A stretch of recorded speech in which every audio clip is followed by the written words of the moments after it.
Buenos días, muchachos, ¿cómo están todos? Vamos a arrancar.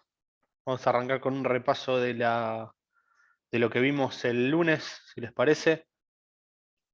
Antes de arrancar, si a alguno le quedó una duda o consulta, podemos verla. Si no, sepan, yo lo puse en el grupo de WhatsApp, pero se los comunico a todos ahora nuevamente. Em, Abrimos unos foros en el campus virtual, ¿sí? Porque por ahí hay consultas y son interesantes que todos las veamos y, y podamos opinar y comentar sobre las consultas que puedan surgir de la clase o de lo que fuese. Entonces, en cada clase hay un foro abierto como para seguir y tenerlos separados por temas, ¿sí? Sepan que ese también es una vía más que tenemos de comunicación. Si están todos de acuerdo, y no hay ninguna consulta en particular, podemos arrancar con un breve repaso de lo que vimos hasta el lunes pasado y terminamos con el tema de lubricación, que nos habían quedado algunos slides ahí que iban a hablar de filtrado. Buenos días, Carlos, ¿cómo estás?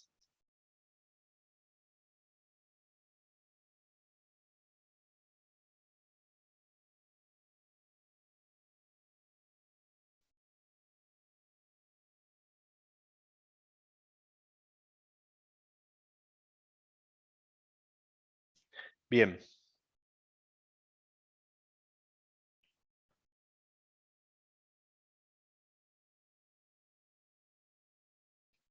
ahí ya deberían estar viendo la presentación.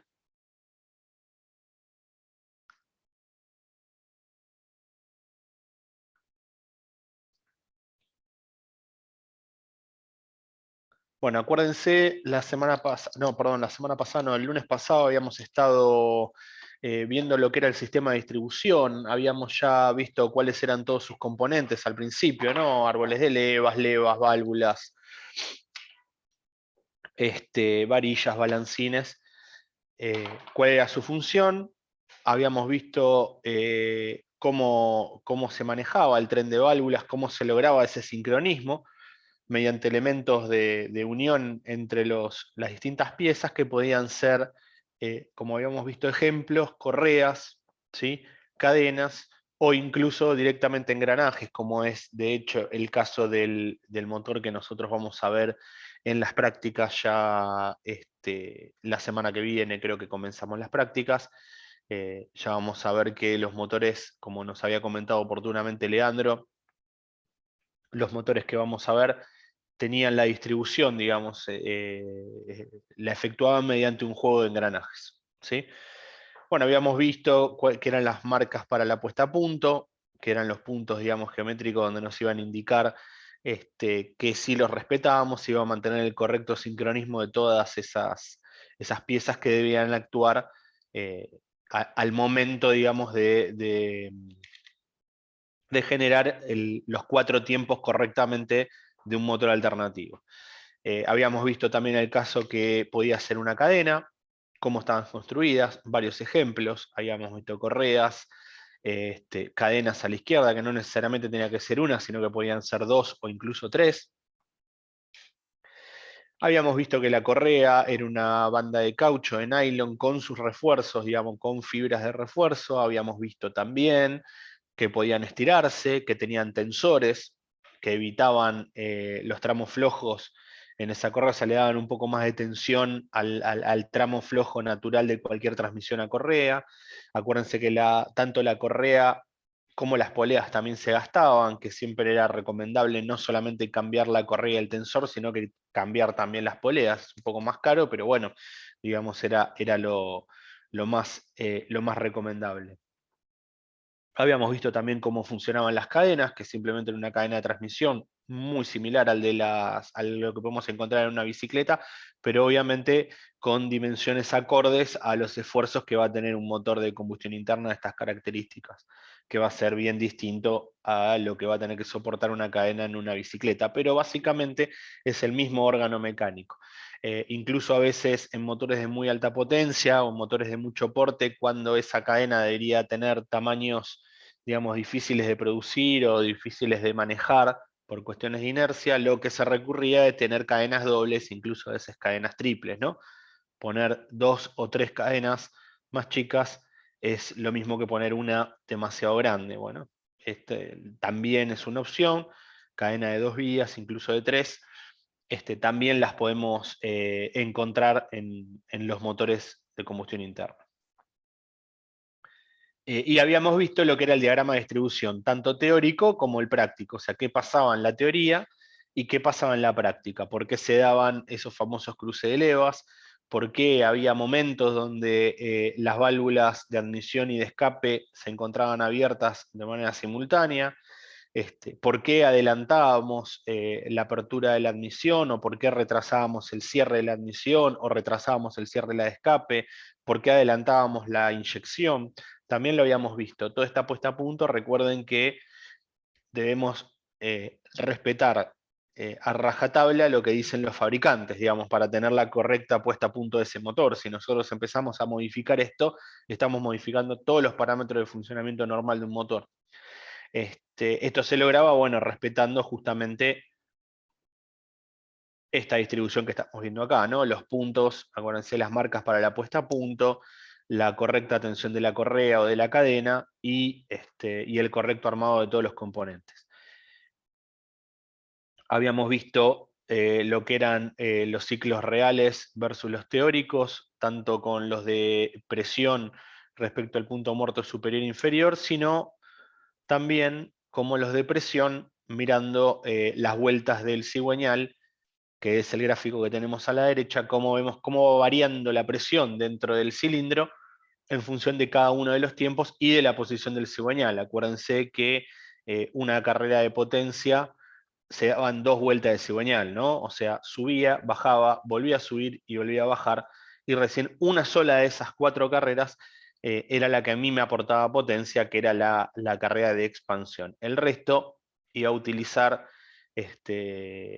energía proveniente de otro lado, ¿no? Proveniente de otro cilindro, de otro pistón que esté haciendo, digamos, el mismo ciclo pero desfasado algún tiempo, o si era monocilíndrico, lo iba a tomar esa energía de la inercia del sistema, que me la aportaba mayoritariamente el volante. ¿Se acuerdan de eso? Eh, Luego habíamos visto, habíamos estado hablando del tema del sistema de lubricación de los motores, de cuán importante era, cuáles eran las funciones que cumplía. O sea, no solamente era la lubricación en sí, sino que también tenía una función muy, muy importante, que era la de disipar calor, o sea, llevar calor de un lugar a otro, ¿sí? Sacar calor donde me sobra y llevarlo al ambiente. También el aceite cumplía esa función, muy, muy importante. Y por supuesto, otra de las funciones importantísimas que tiene el lubricante era, digamos, contribuir a la estanqueidad, digamos, de los cilindros, ¿no? O sea, que no haya gases que se escapen ni del cárter hacia la cámara de combustión, ni de la cámara de combustión hacia el cárter. El aceite también cumplía la función de terminar, de sellar esas imperfecciones microscópicas que quedaban, digamos, entre los aros y la camisa de cilindros. Sí, Pablo, levantaste la mano.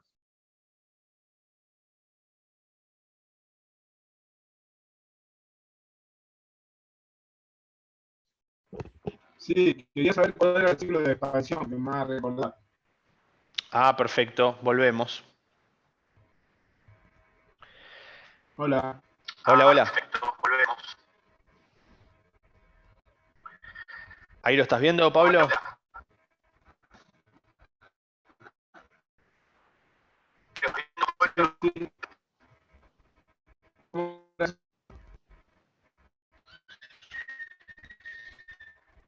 No te escuché.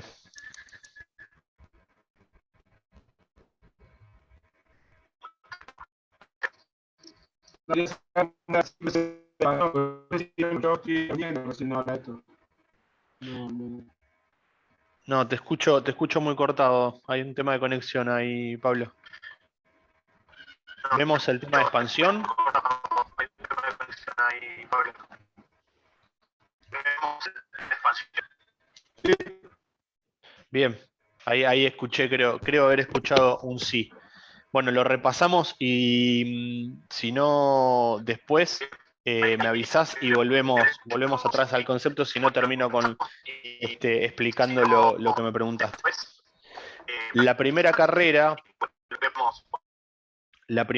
vamos a tener, vamos a estar en el punto muerto superior, o sea, el pistón arriba de todo. Fíjate acá, para que voy a buscar el lápiz.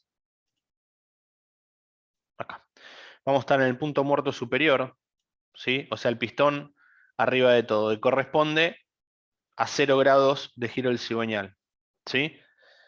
El pistón se va a desplazar hacia allá, o sea, hacia el punto muerto inferior, que es esta curva que nosotros vemos acá abajo, ¿sí? Esto es la presión atmosférica. Eso es la presión ambiente, esta línea punteada que yo estoy remarcando en verde. Bueno, tratando de remarcar en verde. Esa es la presión atmosférica. Cuando el pistón baja, o sea, va del punto muerto superior al inferior, la presión cae por debajo de la atmosférica, porque lo que genera el pistón cuando baja es una depresión dentro del cilindro. Esa depresión es la que actúa sobre el aire ambiente como para que entre todo el aire que pueda al cilindro, que la vemos acá. Esta es la depresión. ¿Ves que cayó por debajo de la presión atmosférica?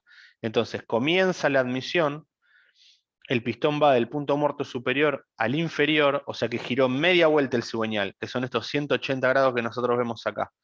Y terminamos acá en este punto. Volvemos a terminar, cuando termina la admisión, en presión atmosférica, porque ahí se produce el cierre de las válvulas, ¿sí? Cierra la válvula de admisión, pero ¿qué pasa? El pistón cuando está arriba, ¿sí? El cigüeñal gira otros 180 grados para completar la primera vuelta completa, o sea que ahora va del punto de muerto inferior, va al punto muerto superior. Pero ¿qué pasa? Ahora tengo las dos válvulas cerradas, entonces la presión, que es este eje que está acá, empieza a subir. Entonces la curva de ascenso es esta que yo estoy remarcando, ¿sí? El pistón empieza a subir, pero el aire no tiene para dónde salir. Entonces empieza a aumentar su presión, ¿sí? Por eso, la primera curva es esta, que es la admisión. La segunda curva es esta que va hasta acá arriba, ¿sí? Donde llegamos a la presión de la cámara de combustión, digamos, cuando llegó hasta arriba de todo. En rigor no es esta la presión, sino que es esta, ¿sí? Cuando esta curva llega al punto muerto superior, ¿sí? Sería esta presión, la de compresión, y debería coincidir más o menos con esta que tenemos acá. Si le ponemos un poco de onda, digamos, al dibujo, deberían coincidir. Es cuando el pistón llegó al punto muerto superior, ¿sí? O sea, que completó la primera vuelta. O sea, hasta ahora, bajó el pistón, tomó aire, cerró las dos válvulas arriba y ahora subió, y ese aire quedó encerrado y lo está comprimiendo. En ese momento viene la carrera de expansión, ¿sí? En este punto, que es donde yo produzco la inyección del combustible. Ahí es donde el inyector manda el gasoil dentro de esa cámara de combustión. Cuando el gasoil sale del inyector, sale pulverizado muy finamente y se va a encontrar con aire a muchísima temperatura, a muy alta temperatura y muy alta presión. Al encontrarse ese aire, casi a 700 grados, solamente por comprimirlo, no hay nada que lo caliente más que la compresión. O sea, el aire cuando yo lo comprimo, tiende a subir su temperatura. Y en el caso de un motor diésel lo comprimo tanto, ¿sí? Que llega casi hasta los 700 grados. Solamente el aire por ser comprimido. Entonces, el gasoil, al tomar contacto, cuando está finamente pulverizado con ese aire, se enciende espontáneamente. No necesito una bujía, no necesito absolutamente nada. Solo con tomar contacto con el aire a esa temperatura, el gasoil se enciende automáticamente. Al encenderse, obviamente se produce la combustión, que la tenemos acá. La combustión lo que hace genera gases, ¿sí? Mucha cantidad de gases y más energía. Entonces por eso tenemos este salto de presión, ¿sí? Dentro, o sea, a partir de este momento donde yo inyecto, se genera la combustión y pega este saltito de presión, que es lo que vemos acá, ¿sí? Leandro, ¿Qué tal? Buen día. ¿cómo Este, estás? Bien. Un claro ejemplo de lo que pasa con el aire cuando lo comprimimos se puede ver en el compresor de aire. Cuando el aire sale del compresor y va a los tanques, los caños se calientan, justamente porque lo está comprimiendo. Exactamente, exactamente. Y los compresores que son muy grandes, si se fijan bien, van a ver que el cilindro compresor está aletado, igual que los conductos por donde pasa el aire, está todo aletado para refrigerarlo justamente. Exactamente. ¿Sí? Bien. Ese calor que se genera es justamente la energía de presión. Yo lo estoy comprimiendo al aire, o sea, tengo un émbolo que está apretando al aire y eso yo le estoy aportando energía al sistema. Esa energía se manifiesta en forma de aumento de la temperatura. ¿Se acuerdan que al principio de todo habíamos dicho que los motores eran cosas que convertían energía, transformaban energía de un tipo en otra? Bueno, esto también es una transformación, o sea, yo le doy energía con un pistón que sube, aumenta su presión y el aire me manifiesta, digamos, esa absorción de energía con aumento de presión y con aumento de temperatura. Entonces lo tengo que refrigerar en el caso de un compresor. En el caso de un motor diésel, no, porque yo aprovecho ese aumento de temperatura para encender el combustible. ¿Sí? Y cuando enciende el combustible, lo que pasa es que el gasoil aporta toda su energía química, la transforma en calor y en presión. Por eso tengo este salto de presión. ¿Qué es este salto de presión acá? Hasta acá comprime el cilindro. De acá para arriba lo produce el gasoil cuando entra en combustión. ¿Sí? Ahora, cuando yo estoy acá arriba de todo, o sea, en el punto muerto superior, el pistón está arriba de todo comprimido, pero ¿qué pasa? Ahora tiene mucho más gases que antes, porque quemé el gasoil. Eso, la única salida que tiene para poder evolucionar es que el pistón baje. Entonces el pistón va del punto muerto superior al inferior. Eso es la expansión, que es esta curva que nosotros vemos acá, de acá hasta acá. ¿Sí? Que es la curva que nosotros vemos de acá hasta acá. Por eso, este es el tiempo de expansión. En este momento, esta curva es la que a mí me entrega la potencia. ¿Sí? Acá, entrega potencia. ¿Por qué? Porque están todos los gases comprimidos acá que empujan hacia abajo violentamente al pistón.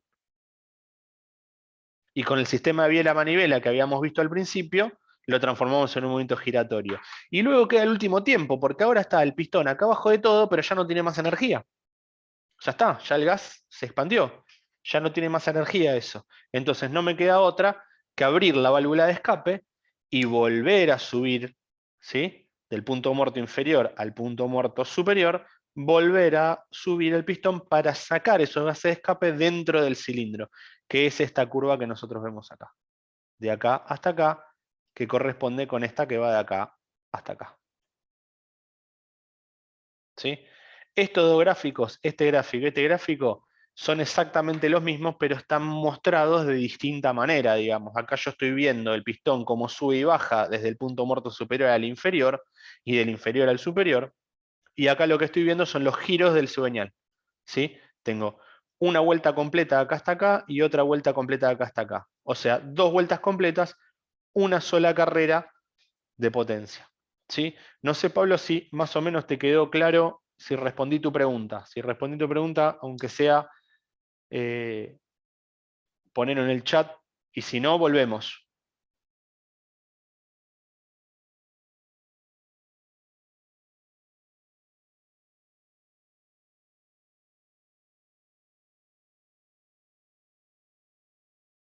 ¿Sí, Pablo?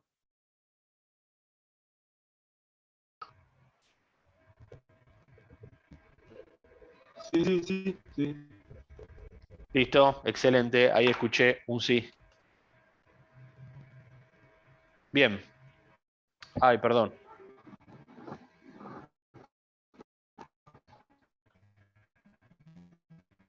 Perdón que hice macana. Salí de la presentación. Ahí está. Ahí volvemos.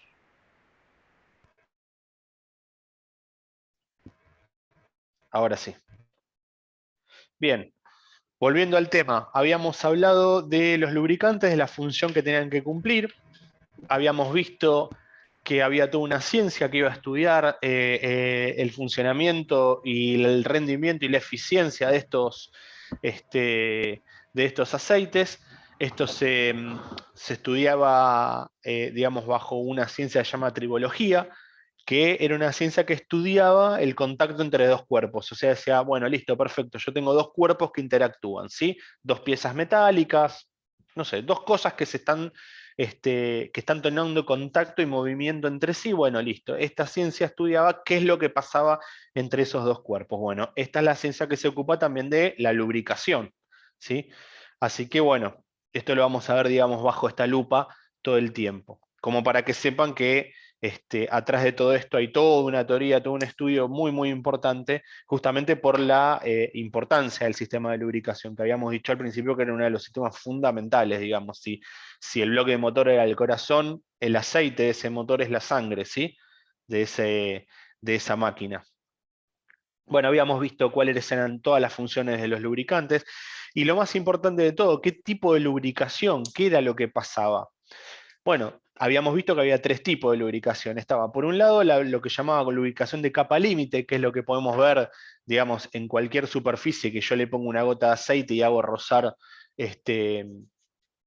dos cuerpos metálicos entre sí, a muy baja velocidad, como lo que podíamos ver, por ejemplo, en la bisagra de una puerta, o simplemente poniendo una gota de aceite para que, no sé, un determinado elemento mecánico no haga ruido. Bueno, eso era lo que se llamaba capa límite, donde se formaba una pequeña capa que separaba, digamos, a esos dos cuerpos. Justamente el lubricante era todo aquel producto que esa capa era lo suficientemente resistente como para no romperse ante las cargas, ¿no? Porque si esa capa límite se rompe, digamos, ante la presencia de una carga, ya deja de tener sentido como lubricante, como habíamos visto al principio. Casi cualquier cosa puede llegar, entre comillas, a funcionar como un lubricante. Por ejemplo, el agua también funciona como un lubricante. El tema es que la resistencia de esa capa límite de agua no es tan buena, ¿sí? Porque si no, digamos, un piso no estaría patinoso si estuviese mojado, ¿sí? Está patinoso justamente porque el agua genera una capa límite, pero bueno, obviamente no es tan resistente como los aceites. Después teníamos lo que llamaba lubricación hidrodinámica, ¿sí? Que era ya donde entraba otro fenómeno, donde las velocidades relativas entre los dos cuerpos que se estaban moviendo era alta, ¿sí? Esa alta velocidad entre los dos cuerpos generaba de alguna manera, se estudia mediante toda una teoría bastante, bastante compleja, pero obviamente está estudiado, generaba altas presiones entre los dos cuerpos. Y era esa la presión generada por esa velocidad que separaba a los dos cuerpos, ¿sí? Que los separaba físicamente. Entonces los dos cuerpos no tenían contacto entre sí, por ende podemos decir que estaban lubricados y que no se iban a desgastar. Pero en el medio, entre esas dos, teníamos algo, digamos, mixto, ¿sí? Un híbrido entre los dos, que no tengo tanta velocidad como para que exista una capa, o sea, una separación hidrodinámica entre los dos cuerpos, pero tampoco es lo suficientemente lento como para que la lubricación sea 100% por capa límite. Bueno, habíamos visto que en el motor teníamos todos los ejemplos, sobre todo en el momento de arranque, ¿sí? Cuando el motor estaba en reposo, teníamos el cigüeñal apoyado en el cojinete, que es lo que estamos viendo en el dibujo de la izquierda, ¿sí? Donde cuando el motor comience a moverse, cuando yo le doy arranque, por ejemplo, en el primer instante en que toma velocidad ese eje, lo que va a pasar es que la lubricación que voy a tener va a ser por capa límite, ¿sí?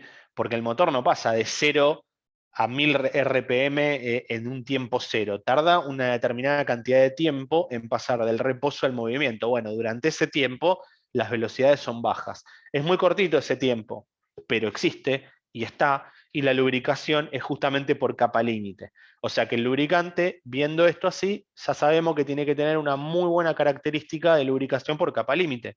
Si no, en cada arranque estaríamos llevándonos un pedazo de motor, ¿sí? Con el tiempo lo estaríamos destruyendo ese motor. En el medio, en la transición, va a haber lo que se llama lubricación semifluida, que es esa lubricación mixta, que comienza a tomar presión el lubricante por acción de la velocidad, hasta que al final, una vez que llegó, digamos, la marcha normal, ya tenemos las piezas separadas físicamente por justamente esta presión hidrodinámica. Acuérdense que esa presión hidrodinámica no tenía nada que ver con la presión de la bomba de aceite, ¿sí? La presión de la bomba de aceite lo que se va a encargar solamente es de llenar ese recinto de aceite, que ese lugar esté lleno de aceite todo el tiempo, ¿sí? No va a ser la encargada de subir, digamos, y de separar físicamente las piezas, ¿sí? Bueno, habíamos visto esto también, lo que era la lubricación hidrodinámica, ¿no? Esas flechitas que nosotros vemos ahí nos está indicando las zonas de muy alta presión, ¿sí? De muy alta presión justamente por el giro relativo entre los dos, ¿no? Las dos de afuera son los cojinetes que están quietos, digamos, y el eje central es el que se está moviendo, ¿no? Y va a generar en esas zonas que vemos donde vemos esas flechas, imagínenselo como si yo tuviese un montón de indicadores de presión, de manómetros, todo en toda la periferia. Bueno, los manómetros me estarían indicando exactamente eso, ¿no? La alta presión y la baja presión. Obviamente la alta presión coincide con la zona baja, digamos, donde lo llevaría la gravedad, por eso se produce el levantamiento del árbol. Acuérdense que estas diferencias de diámetro que nosotros estamos viendo, donde va el aceite, son ínfimas, ¿sí? Estamos hablando de centésimas, en centésimas, décimas de milímetro, no más que eso. ¿Sí? No es algo que nosotros podamos ver a simple vista. Después habíamos visto cómo era el circuito de lubricación, bomba, filtro, y cómo iba a los distintos cuerpos del motor. Habíamos visto las bombas, que podían ser de engranajes, ¿sí? O podían ser de lóbulos, como son las que vamos a ver en los motores, como nos había comentado Leandro, que más o menos esta es la teoría de las bombas, ¿sí? Hay una cavidad que crece, genera depresión, la otra decrece y me va moviendo el fluido de la zona de más baja presión, perdón, de la alta presión a la de zona de baja presión.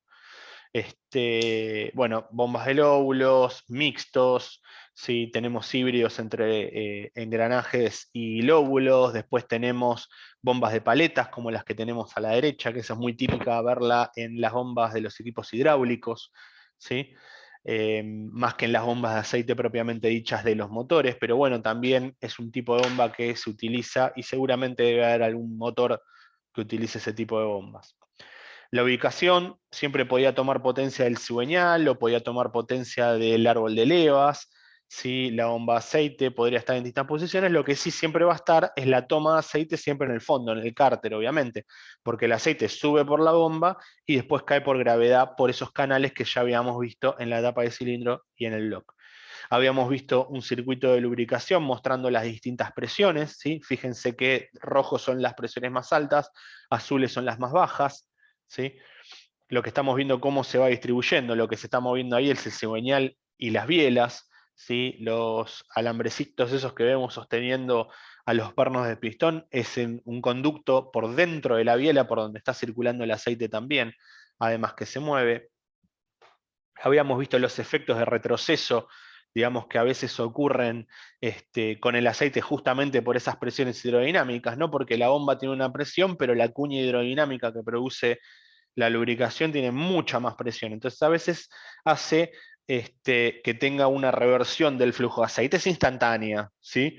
Pero a veces merece la pena estudiarla justamente por el riesgo de que esa reversión produzca, digamos, faltas de aceite en esos huelgos que existen entre los muñones, digamos, de las piezas y los cojinetes que están sosteniendo a todo esto.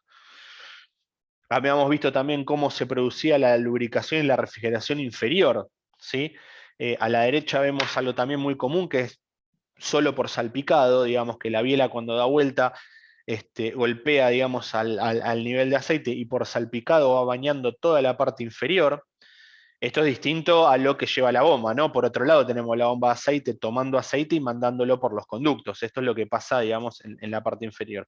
Y si no, también algo bastante común, de ver los picos, digamos, que tiran un chorrito de aceite, como están viendo ahí a la izquierda en esa animación de ese motor transparente, tira un chorrito de aceite a la parte inferior de los pistones. Porque si no, no tendríamos manera de refrigerar los pistones. ¿Sí? El pistón también necesita refrigerarse, como todo el resto del motor, pero bueno, no podemos hacerle circular agua por adentro. Y quizás el aceite de lubricación que va por adentro de las bielas y llega al perno no es lo suficientemente grande ese flujo como para generar refrigeración. Entonces se ponen esos piquitos, que se les llaman pilladores también, digamos en el taller, que lo que hacen, generan un flujo constante de aceite que va pegando en la parte inferior del pistón, sacándole un poco de calor excesivo a los pistones, digamos, a las cabezas de los pistones. ¿Sí? Ese aceite, obviamente por gravedad, vuelve al fondo del cárter, lo vuelve a tomar la bomba y lo vuelve a mandar para el circuito de alta presión. Bueno, habíamos visto las características de los aceites, densidad, viscosidad, acuérdense de esto, de lo que eran multigrados, monogrados, que era lo que pasaba, ¿no? Los multigrados era que en frío y en caliente se comportaban como uno como otro, ¿sí? Por eso llamaban el 530, ¿sí? Se comportaba, digamos, como un monogrado 30 en frío o como un 5 en caliente. Habíamos visto también características como punto de inflamación, de combustión y de congelación, que eran cuestiones importantes, ¿no? Que al momento de elegir un lubricante siempre tenemos que pararnos en lo que nos indicaba el fabricante justamente por este tipo de cosas. Bueno, resto de las características: acidez, capacidad frente a la oxidación o nitración, capacidad de detergente. Acuérdense que la capacidad detergente era lo que iba a mantener limpio todos los elementos mecánicos dentro del motor. Bueno, los antiespumantes, como había mencionado Leandro también, que a veces pasa cuando excedemos el nivel de aceite, perdón, en el cárter, digamos, hay una agitación excesiva de ese aceite y puede llegar a producir espumas, que la espuma obviamente es más aire que lubricante y no tendría la misma eficiencia para lubricar que el aceite, entonces ahí ya estamos en un problema. Finalmente, la capacidad alcalina, que eso es importante también, cuando tenemos un aceite que está pensado para motores diésel, no es que es un tema de estrategia comercial donde los fabricantes dicen, bueno, este aceite es para diésel, este es para naftero. No, lo que pasa es que los combustibles diésel tienen características ácidas muy distintas a las naftas, ¿sí? Por ejemplo, la cantidad de azufre. El azufre que tiene el combustible diésel dentro de la combustión se puede transformar en algunos óxidos de azufre, ¿sí? Que a su vez pueden llegar a combinarse con la humedad ambiente o con la humedad que puede llegar a tener el aceite en suspensión o en el fondo del cárter por un tema de contaminación y puede transformarse en ácido sulfúrico. De hecho, eso es lo que corroe, por ejemplo, los circuitos de escape, ¿sí? Entonces el aceite tiene que tener capacidad alcalina para absorber esa acidez. Bueno, y finalmente los aditivos. Y esto que nos había quedado colgado, el tema de filtrado de aceite. Sí, Leandro.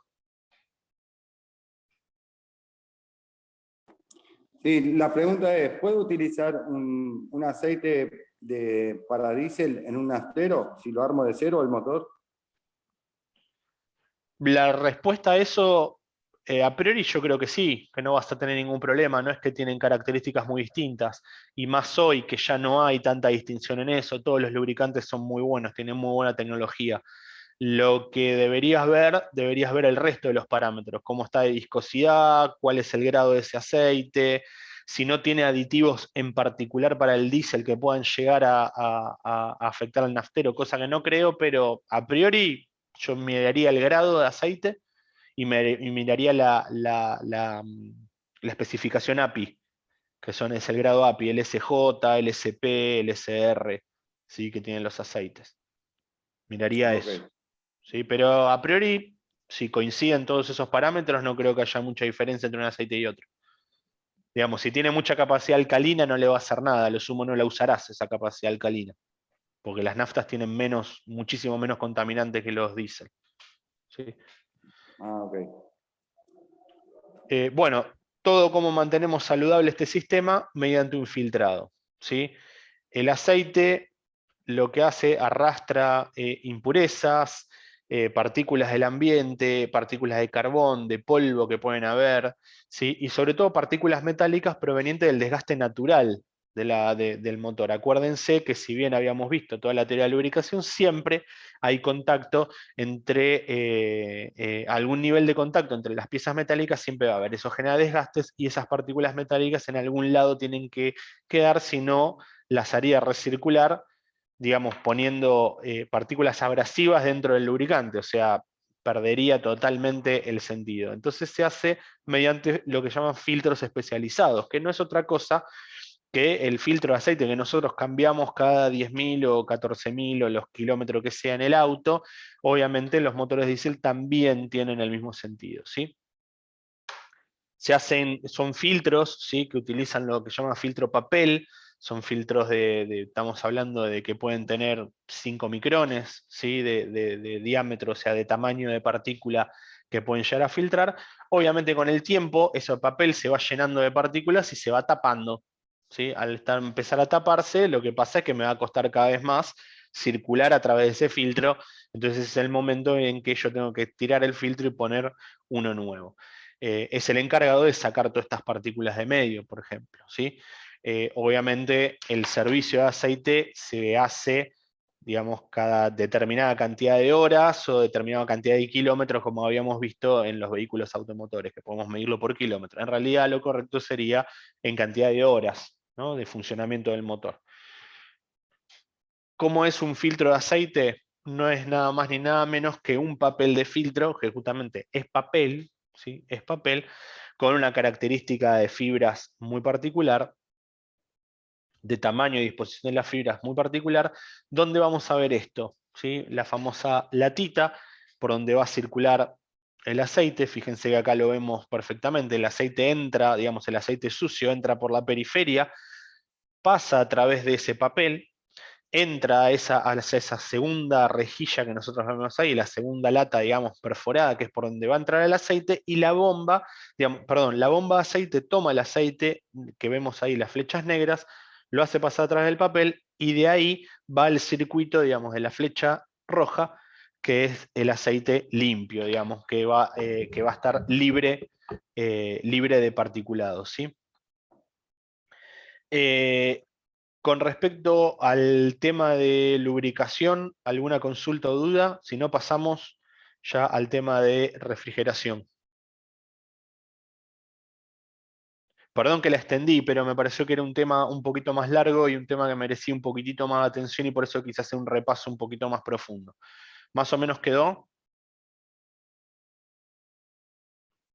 Bien, ahí veo que me hacen un gesto, bien.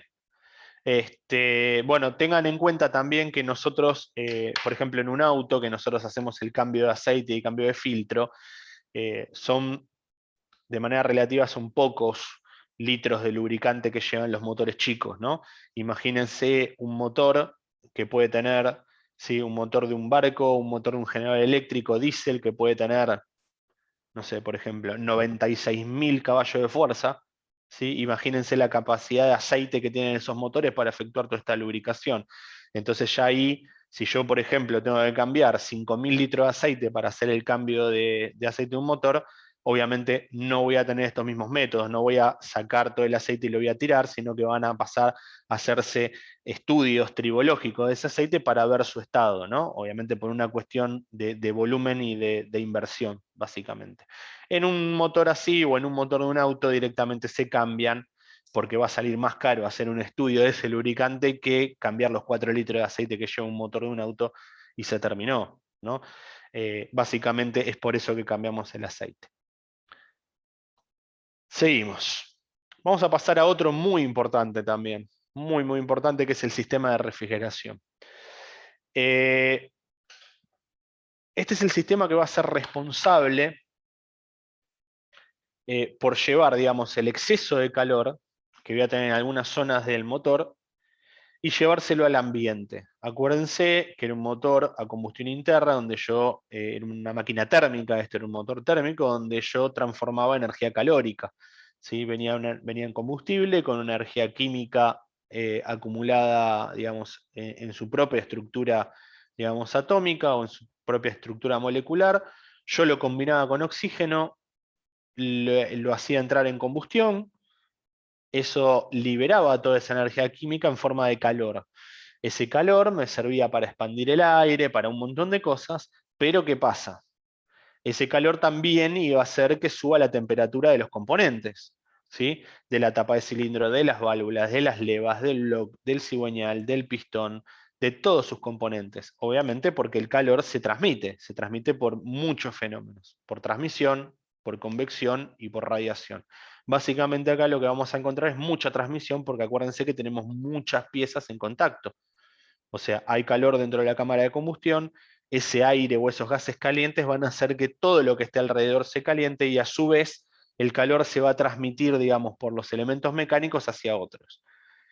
Al ser elementos metálicos, ¿sí? No podemos trabajar a cualquier temperatura. Un motor no trabaja en frío, pero tampoco puede trabajar a cualquier temperatura por una cuestión natural, por una cuestión de que los materiales con los que está hecho a partir de cierta temperatura pierden características, ¿sí? Pierden características de dureza, pueden aparecer fisuras, ¿sí?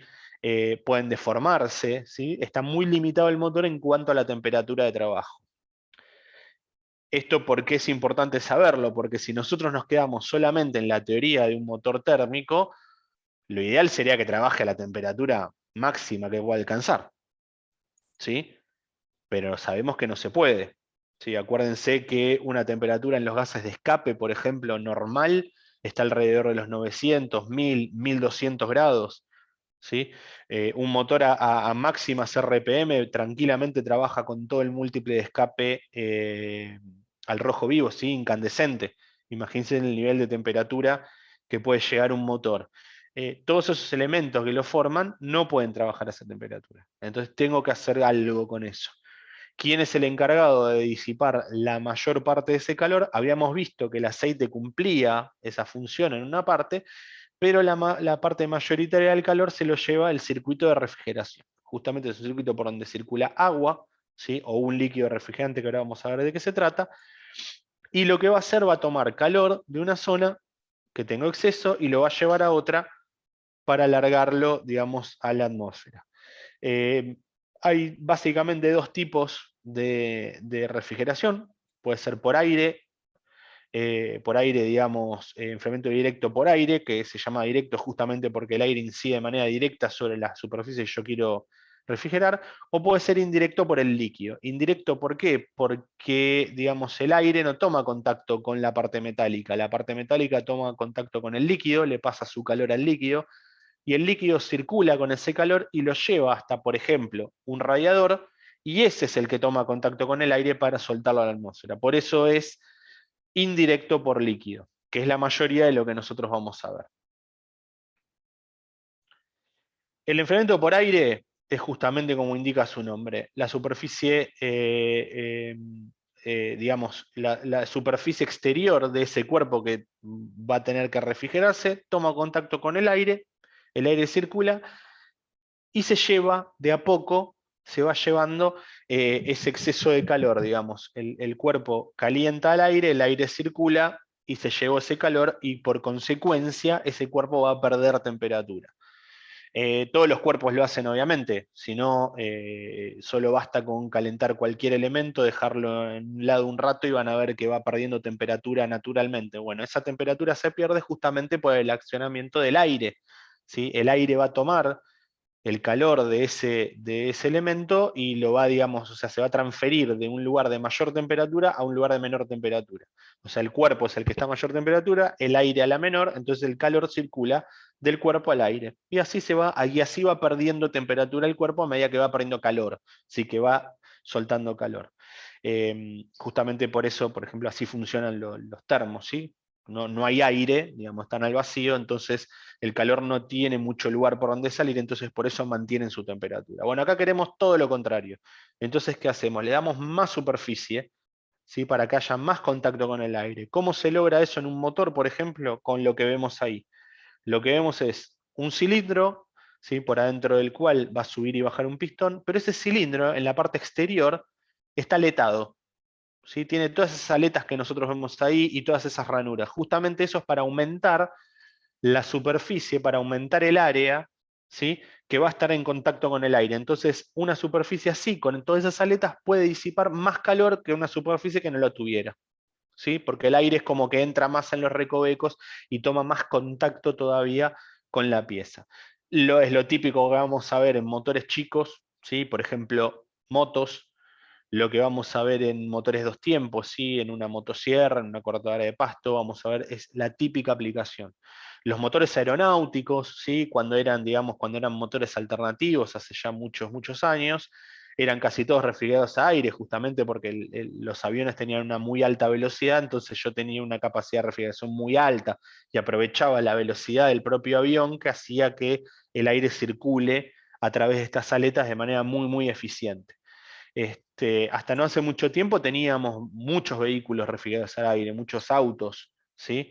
Incluso, Leandro, no sé, seguramente vos conocés más que yo, había incluso hasta colectivos refrigerados, ¿no? Que venían con motores refrigerados a aire. Sí, los famosos Deus. Eso, claro, los Deus que Los tenían la Deus turbina son grandota con refrigerados toda a aire. con todas las correas, ¿no? Exactamente, sí, que zumba como loco. Sí, sí, sí, eran muy, En muy, los muy decibeles te ruidosos. mata. Eran muy ruidosos, justamente porque tenían Sí, que mover muchísima cantidad de aire para mantenerlo refrigerado, ¿no? Esto es digamos, es un sistema muy barato porque no tengo circuito de agua, no tengo bomba de agua, no tengo radiador, no hay muchas cosas que puedan llegar a fallar. El problema es que tengo que, si no es un avión, como hablamos recién, o no es una moto, digamos, que tiene el motor al aire, digamos, muy liberado y aparte que es de baja cilindrada, yo tengo que generar un flujo de aire muy importante. Entonces esos motores tenían unos elementos que eran como una especie de turbina que ahora vamos a ver, dedicados para eso, y hacían un ruido espantoso. Justamente por eso se dejó en los motores grandes un poco de lado la refrigeración por aire, digamos. ¿Qué es esto que ven acá? Por ejemplo, a la izquierda lo que están viendo es el habitáculo de un motor, ¿sí? De un Porsche, ¿sí? Que es un motor boxer. Fíjense que tienen los cilindros opuestos a 180 grados, donde yo tengo esa turbina de aire que gira solidaria al motor, o sea, tengo una correa o un elemento de transmisión determinado que lo va a conectar a ese ventilador,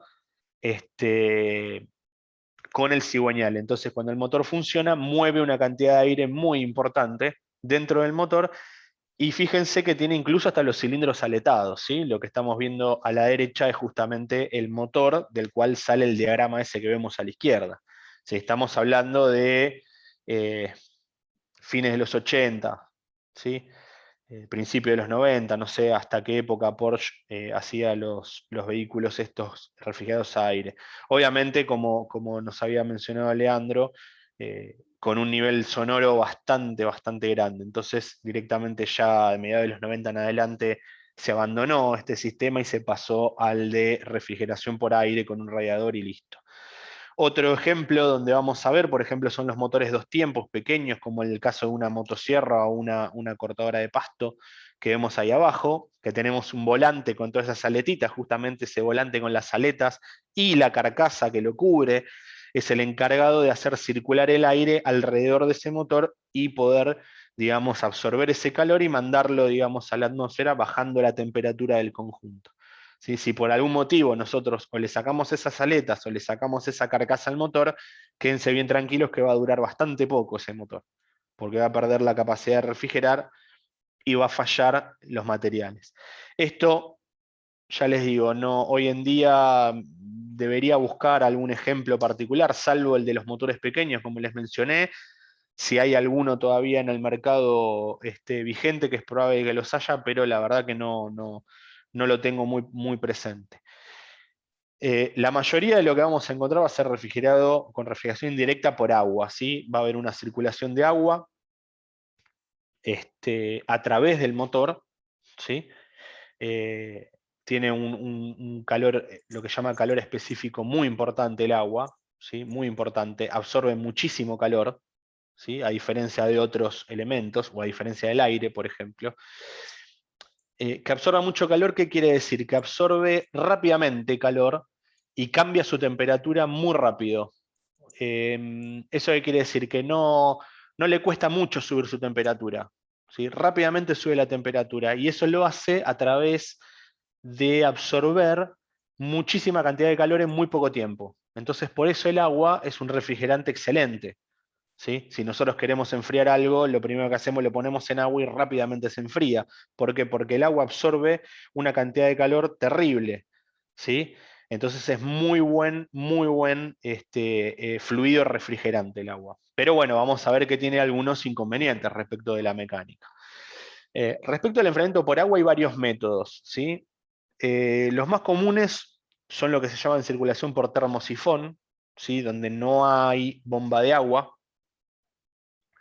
Y el más común de todos que vamos a ver en la mayoría de los motores es, digamos, con lo que se llama circulación forzada. Yo tengo una bomba de agua que produce el movimiento del agua dentro de ese circuito. Va a producir una zona de alta presión y una zona de baja presión. Entonces el agua lo que va a hacer va a ir de la zona de alta presión naturalmente a la de baja presión. Y en el medio yo la hago, por un lado, ganar calor y por el otro lado la hago perder calor y entregarlo al ambiente. La circulación por termosifón existe, se utiliza muchísimo. Hay motores que utilizan este tipo de refrigeración, que es digamos, de convección natural.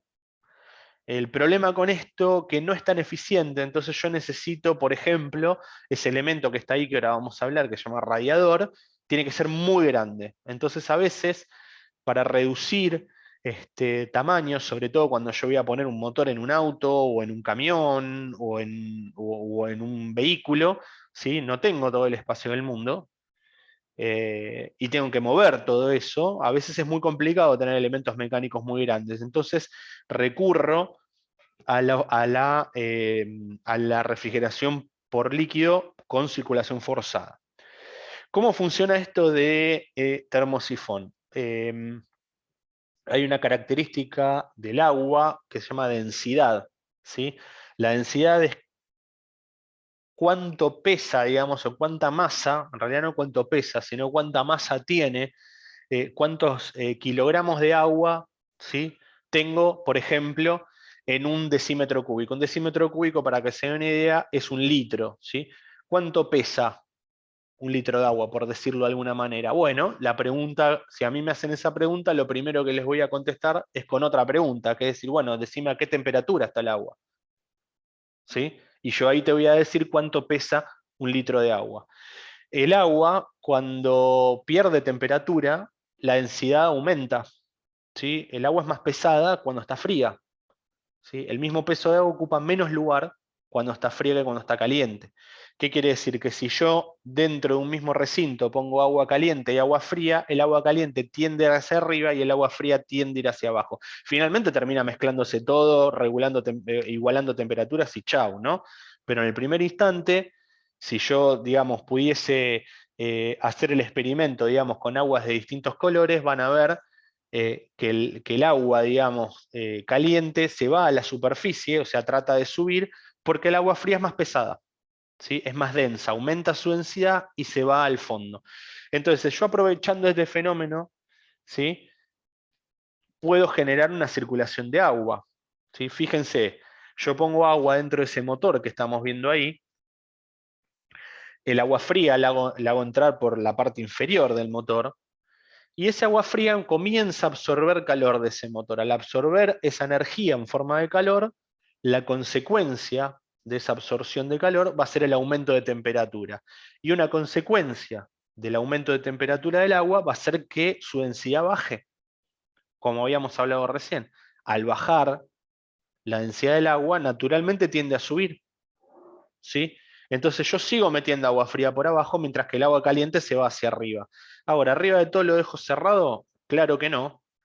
Lo que tengo arriba es un colector de agua caliente, que es un conducto por donde va a circular el agua caliente. Y ese agua caliente que, entre comillas, rebalsa por la parte superior, la mando por un conducto a un radiador.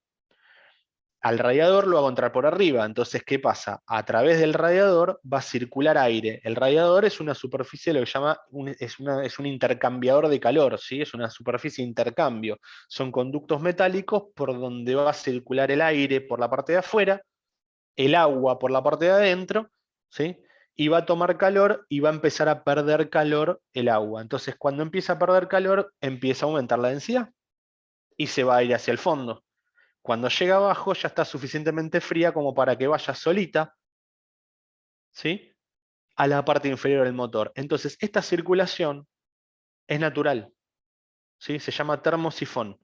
Va a empezar a circular el agua naturalmente, sola, sin ninguna bomba, sin nada, ¿sí? Entonces voy a obtener una circulación no forzada, pero sí una circulación natural del agua.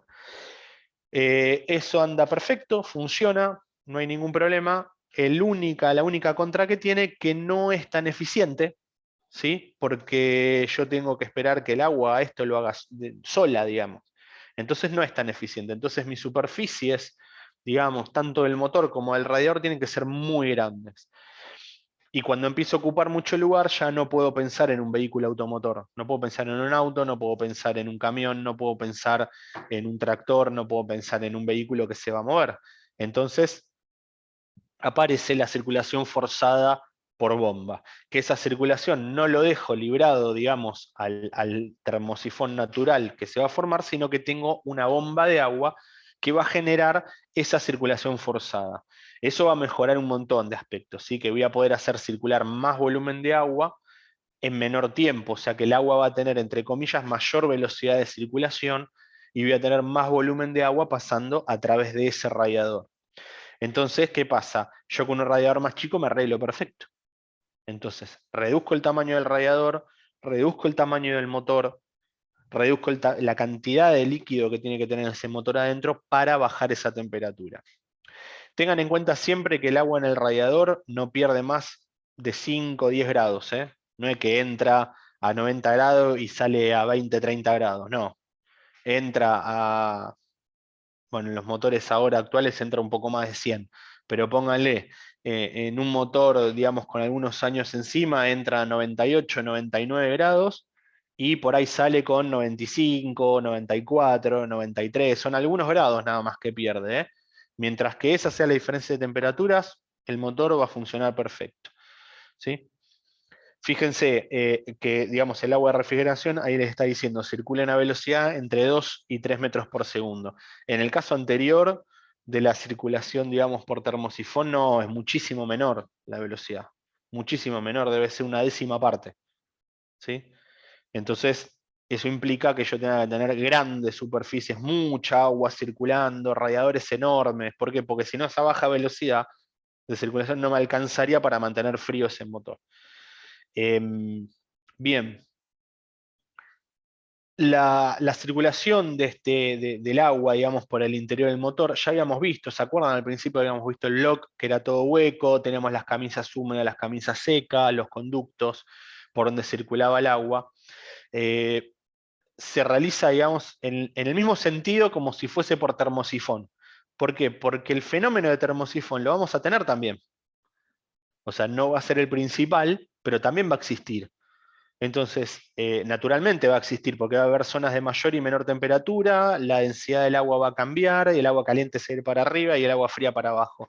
Entonces yo no me voy a oponer, digamos, a ese fenómeno natural y normal que me voy a encontrar en el agua, dentro del motor. Entonces lo que voy a hacer va a ser, voy a forzar la circulación, perfecto, vamos a forzarla porque necesito que circule más agua, pero tampoco me voy a oponer al sistema de termosifón. Entonces, ¿qué va a pasar? Y mirá, el agua fría la voy a mandar por abajo en el motor y el agua caliente la voy a tomar desde la parte superior. No hay mucha historia, ¿sí? Entonces, no me opongo al termosifón y digamos, la circulación natural del agua va en el mismo sentido a lo cual lo estoy forzando.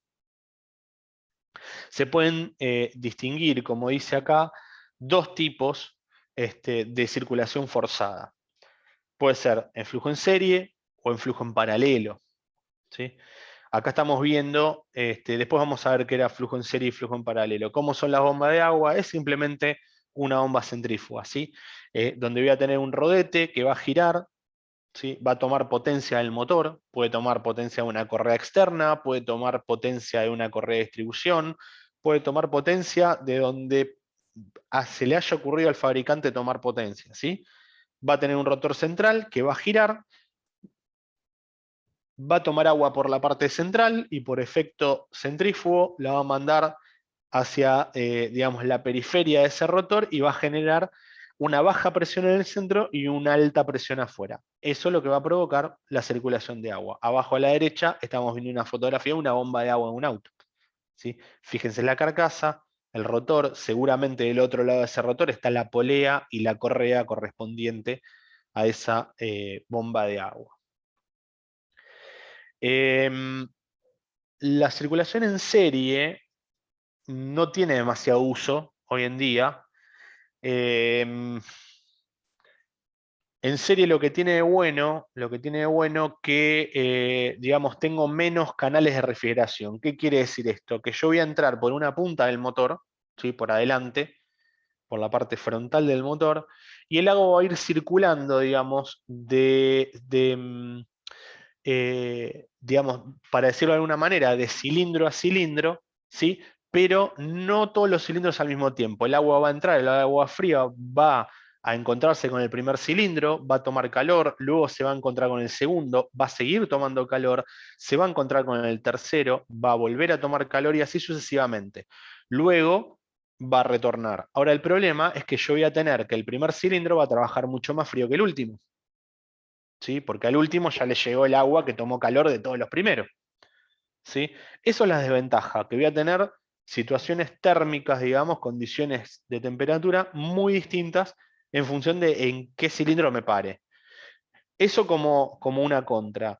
Una gran ventaja es que, por ejemplo, el agua va a circular, para decir un ejemplo, va a circular por toda la tapa de cilindros, luego va a entrar al motor, va a circular a través de todo el motor y lo voy a sacar. ¿Qué quiere decir? Que no va a haber conductos de agua, ¿sí? Entre la tapa del cilindro y el bloque, ¿sí? No va a haber conductos de agua, porque no es que entra por la tapa de cilindros y cae hacia los cilindros, perdón, entra por la tapa de cilindros y cae hacia los cilindros. Ahora lo vamos a ver en un dibujo. Entonces eso me va a permitir una construcción de un motor mucho más barata, con menos conductos, más resistente, o sea, mucho más sencilla. Pero bueno, pero tengo condiciones de temperatura muy complejas dentro del motor porque tengo una parte a muy alta temperatura y una parte a muy baja temperatura. Eso trae un montón de problemas, digamos, en cuanto a los materiales, ¿no? A deformación, a trabajos, etc. Luego tengo lo que se llama circulación en paralelo. O sea, yo mando todo el agua, digamos, todo el agua fría a la parte inferior del motor y sube por todos los cilindros al mismo tiempo, ¿sí? Y pasa a la tapa de cilindros todo al mismo tiempo. O sea, yo tengo la misma temperatura en todos los cilindros, ¿sí? Eso me implica tener conductos de pasaje de agua, que la tapa de cilindros tenga un montón de agujeros por todos lados, que la junta de tapa de cilindros tenga los canales por donde va a pasar ese refrigerante, pero la gran ventaja va a ser que todos los cilindros van a trabajar a la misma temperatura. Entonces yo puedo pronosticar qué es lo que va a pasar en cada uno de los cilindros mirando uno solo. O sea, no tengo que hacer ningún tipo de estudio particular en cada cilindro. Lo que no vamos a encontrar es un diagrama, digamos, de circulación como este que vemos acá, ¿sí? Fíjense que el radiador, ¿sí? El agua fría que sale por abajo entra en la parte inferior del motor, forzado por la bomba, circula por todo el motor, como vemos todas esas flechitas azules, ¿sí? Sale del motor hacia arriba y va al colector superior, que es la manguera esa codada que nosotros vemos acá. Hay otro dibujo que se ve más claro, quédense tranquilos. ¿Sí? Vuelve por acá, viene el agua caliente y comienza a circular a través del radiador, enfriándose, ganando densidad y volviendo a salir a menor temperatura por acá abajo. ¿Está? Por algún lado yo voy a tener una derivación de agua, como la que están viendo acá. ¿Ven? Tengo una derivación de agua que manda el agua a través de un pequeño radiador que vamos a tener dentro de la cabina, ¿sí? Pasa a través de ese radiador y vuelve al motor. Y ese radiador dentro de la cabina va a ser nada más ni nada menos que la calefacción, ¿sí? Voy a, entre comillas, enfriar agua para calentar la cabina. ¿Cuál es el objetivo de ese radiador? ¿Enfriar el agua? No. El objetivo de ese radiador es calentar el aire que va a circular a través de él. para subir la temperatura del aire y poder calefaccionar el interior de la cabina del vehículo, aprovechando el calor del motor. Es exactamente lo mismo que el radiador que está delante de todo, pasa que cumplen funciones distintas. Es el mismo elemento que hace lo mismo, cambia calor del agua al aire. Ahora, el del frente del auto lo que hace, toma calor del agua del que pasó a través del motor y lo tira a la atmósfera para enfriar el motor. Y el que está dentro de la cabina, ¿qué hace? Toma calor del agua, ¿sí? Y lo pasa al aire para calentar la cabina. ¿Sí? Pero son exactamente el mismo elemento, no es otra cosa más que un radiador obviamente más chico, porque no necesito que tenga la capacidad de del radiador que está en el frente del auto. ¿Sí? Acá lo vemos un poco más claro incluso. Fíjense, esperen que voy a tomar el lápiz. Bueno. Vamos a ir en rojo, ¿se ve? Sí. El agua circula por el radiador, ¿sí? Cae. Acuérdense que por un lado está forzada porque tengo la bomba acá. ¿Sí? ¿Ven cómo toma potencia de las correas? Estas que están acá son las correas. ¿Ah? El agua hace circular, la bomba de agua hace circular el agua. Además, yo mando el agua caliente arriba en el radiador por una cuestión de termosifón, además de lo que está forzando la bomba, va a bajar el agua, esto va a perder calor, el calor se va a ir para acá, se va a ir para el aire, para el ambiente, ¿tá? Y por acá abajo voy a tener agua fría. Acuérdense, agua fría entre comillas, ¿no? Más fría que la de arriba, pero no está fría nada, porque está a más de 90 grados. ¿Sí? Fría no está, pero está más fría que la de arriba. Entonces, ¿qué va a pasar?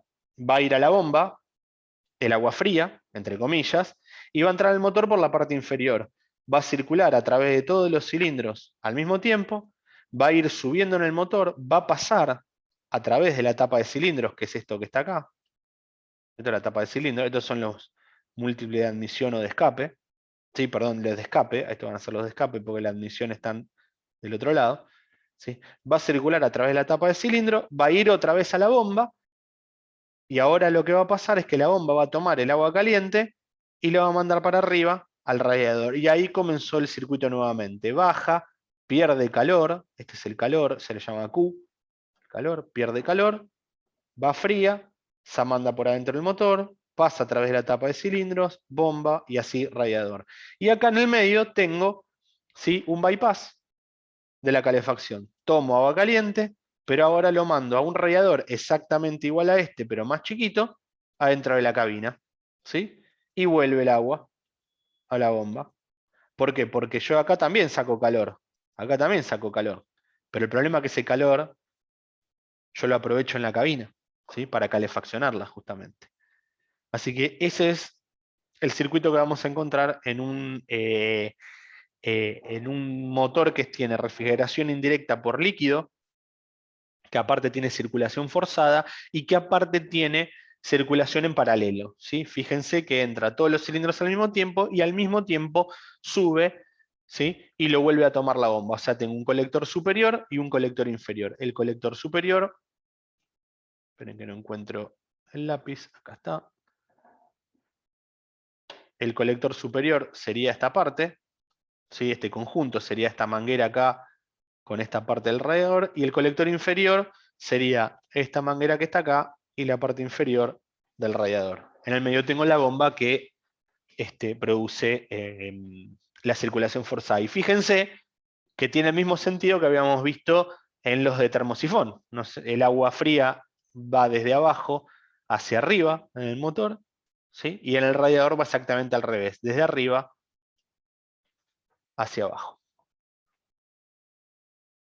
¿Sí? Más o menos está claro hasta acá. ¿Alguna consulta o comentario, duda? Sí, Leandro, sí. ¿se va a hablar del tema del termostato, Damián? Sí, sí, sí, claro. Ahora venimos, ahora ahí Ok. vamos, ahí vamos. Acá está, el termostato lo tenés acá. Ok. Acá está. Bien. Sigamos entonces. Ahí tenemos otro ejemplo, ¿no? Por acá está entrando el agua caliente, acá es donde sale el agua caliente desde el motor, tenemos todo el circuito, pero faltaría el motor, ¿no? El motor no se ve. Agua caliente, va derecho al radiador, se enfría, baja, sale frío por abajo, acá tenemos, ahora vamos a ver qué es esto, es el recuperador, ¿sí? Llega la bomba, esta es la bomba de agua, ¿sí? Y la bomba de agua induce al líquido frío a entrar en el motor, que es esta salida que nosotros vemos acá. Circula por todo el motor como vimos y sale por acá, caliente nuevamente. Y acá tenemos los bypass de calefacción, ¿sí? Viene el agua caliente por acá, entra en el radiador, tenemos un forzador de aire, que es el ventilador que nosotros accionamos de dentro de la cabina, hace circular aire a través del radiador a la fuerza, el calor se va por acá y lo aprovechamos nosotros en invierno, ¿sí? Y el agua vuelve al circuito de agua. Por eso la calefacción no funciona hasta que el motor esté en régimen, ¿sí? O al menos necesitamos un ratito con el motor funcionando como para que la calefacción empiece a funcionar. Radiador es el elemento, ¿sí? Que va a transferir el calor que absorbió el líquido, ¿sí? Del motor, y lo va a transferir a la atmósfera. Son de forma plana, rectangular, son tubos de aluminio, de cobre o de latón, digamos, por sus características. Primero, porque son materiales relativamente maleables y livianos, fáciles para fabricarlos, y aparte porque tienen muy buenas características en cuanto a la transmisión de calor, ¿no? Son muy buenos transmisores del calor.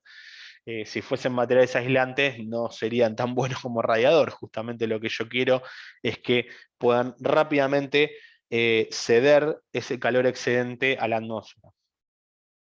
Y tenemos de dos tipos, de flujo vertical y flujo horizontal.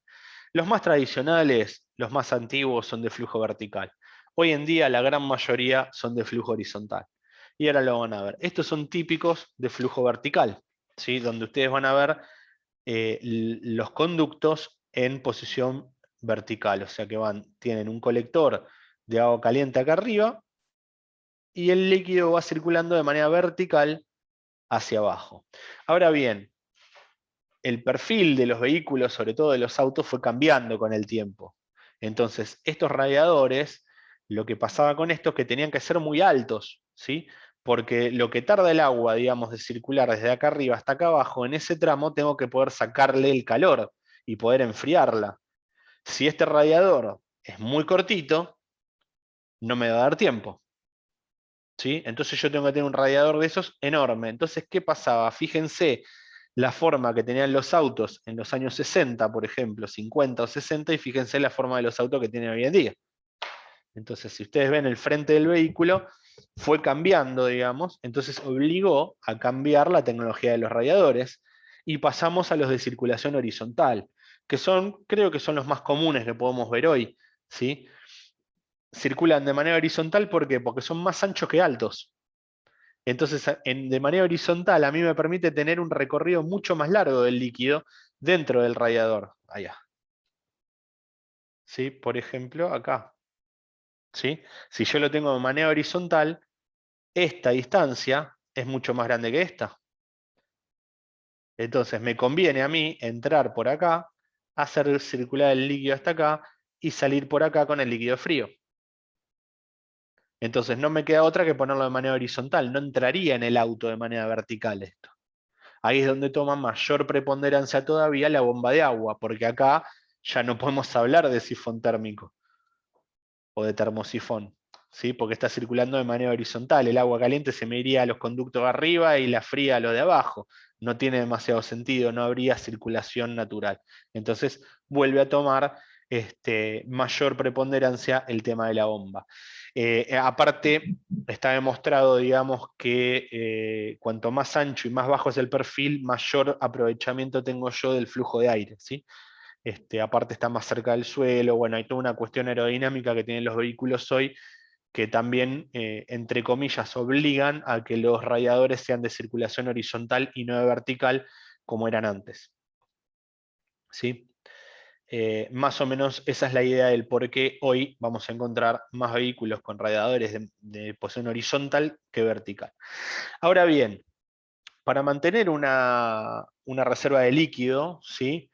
Y que no entre aire, porque donde entró aire, el aire es aislante, ¿sí? El aire no tiene buena transmisión de calor. Acuérdense que en los motores enfriados a aire yo tenía que aletarlos todos para que fuese suficientemente refrigerante, entre comillas, ¿sí? Porque el aire no es tan buen refrigerante como el agua.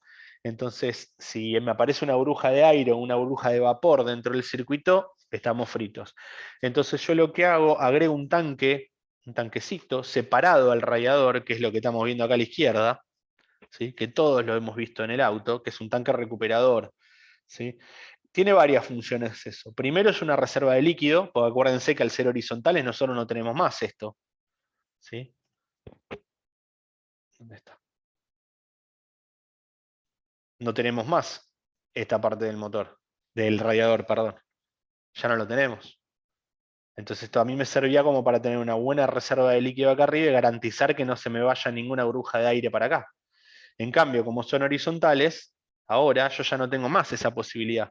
Entonces sí o sí, esa recámara que tenía en ese colector superior que tenían los radiadores antes, estoy obligado a ponerlo externo.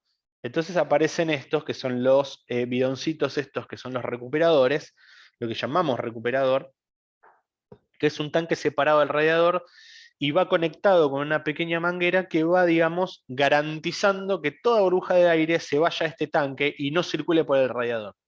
¿Sí? Esa es la función de ese pequeño tanque. Aparte de eso, tenemos un ventilador, ¿sí? Que en el caso de los autos es el famoso electroventilador. Puede ser eléctrico, puede tener un pequeño motor eléctrico como son los vehículos más modernos, con un circuito, digamos, que va a funcionar, lo va a hacer accionar en función de la temperatura de ese motor, lo va a hacer funcionar cuando haga falta, o si no puede estar directamente con una correa. El problema con la correa es que funciona todo el tiempo ese ventilador y a veces yo no quiero que funcione porque, digamos, si el vehículo está, por ejemplo, circulando a alta velocidad en una ruta o una autopista, yo necesito forzar la circulación de aire a través de ese radiador. En cambio, si yo salgo de la ruta y paro, el aire ya no circula más normalmente a través de ese radiador.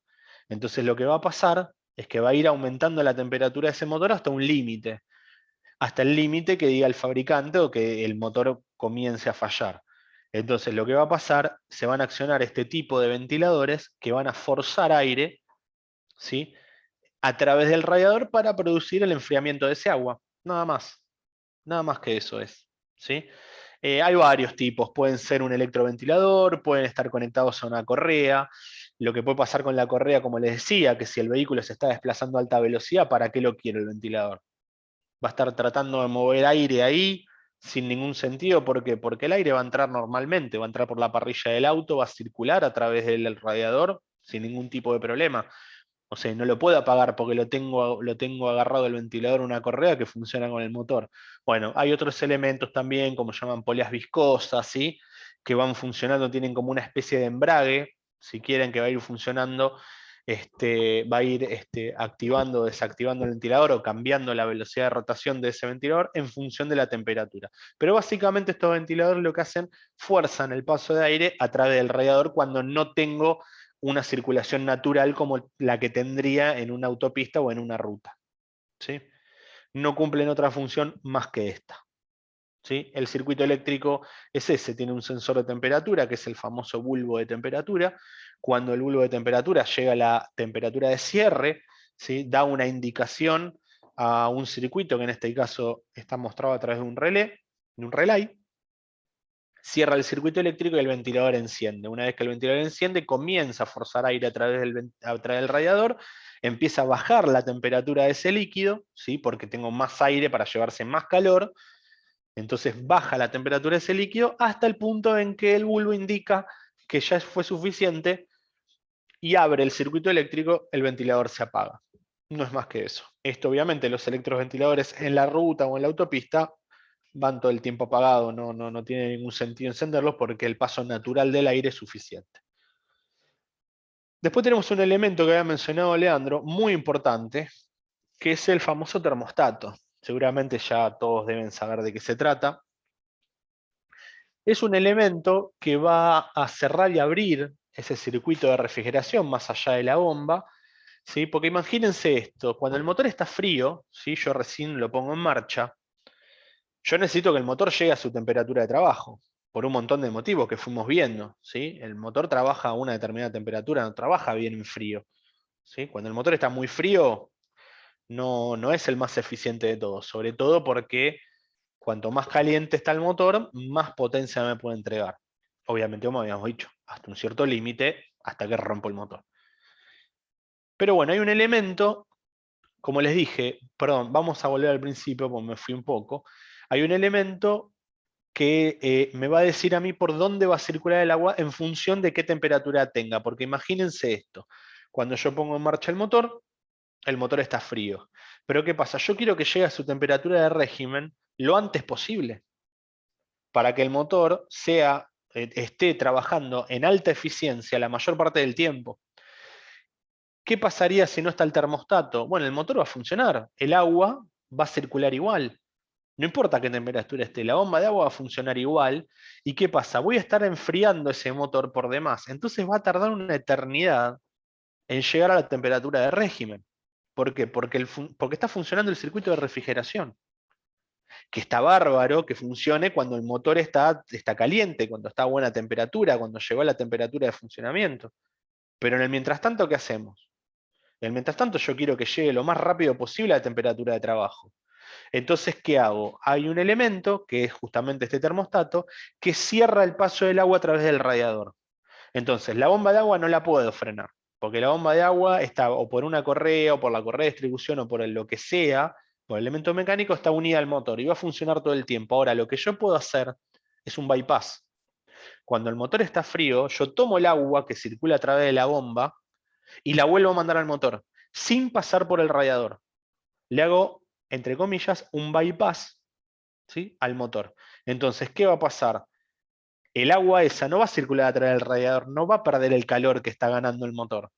Entonces el motor rápidamente va a subir de temperatura. Ahora bien, cuidado con eso, porque si el motor sigue subiendo temperatura y el termostato no abre el circuito como para que el agua comience a circular a través del radiador, lo más probable que pase de temperatura ese motor. Entonces es un elemento que va a funcionar de bypass, pero además tiene que saber cuándo abrir y cuándo cerrar ese bypass, porque va a llegar un punto que tiene que, digamos, abrir la circulación hacia el radiador, porque ya está, ya llegué a la temperatura que yo quiero y ahora la tengo que mantener. ¿Cómo la mantengo? Y la mantengo pasando a través del radiador. Si no, va a seguir en aumento la temperatura. Entonces, bueno, es un elemento que tiene que censar esa temperatura. Entonces, hay de dos tipos, ¿sí? Son elementos, ¿sí?, que van a aprovechar, digamos, la expansión de un fluido, va a tener un líquido determinado, volátil, ¿sí? Volátil quiere decir que hierve a muy baja temperatura, si quieren, ¿sí? Se volatiliza rápidamente.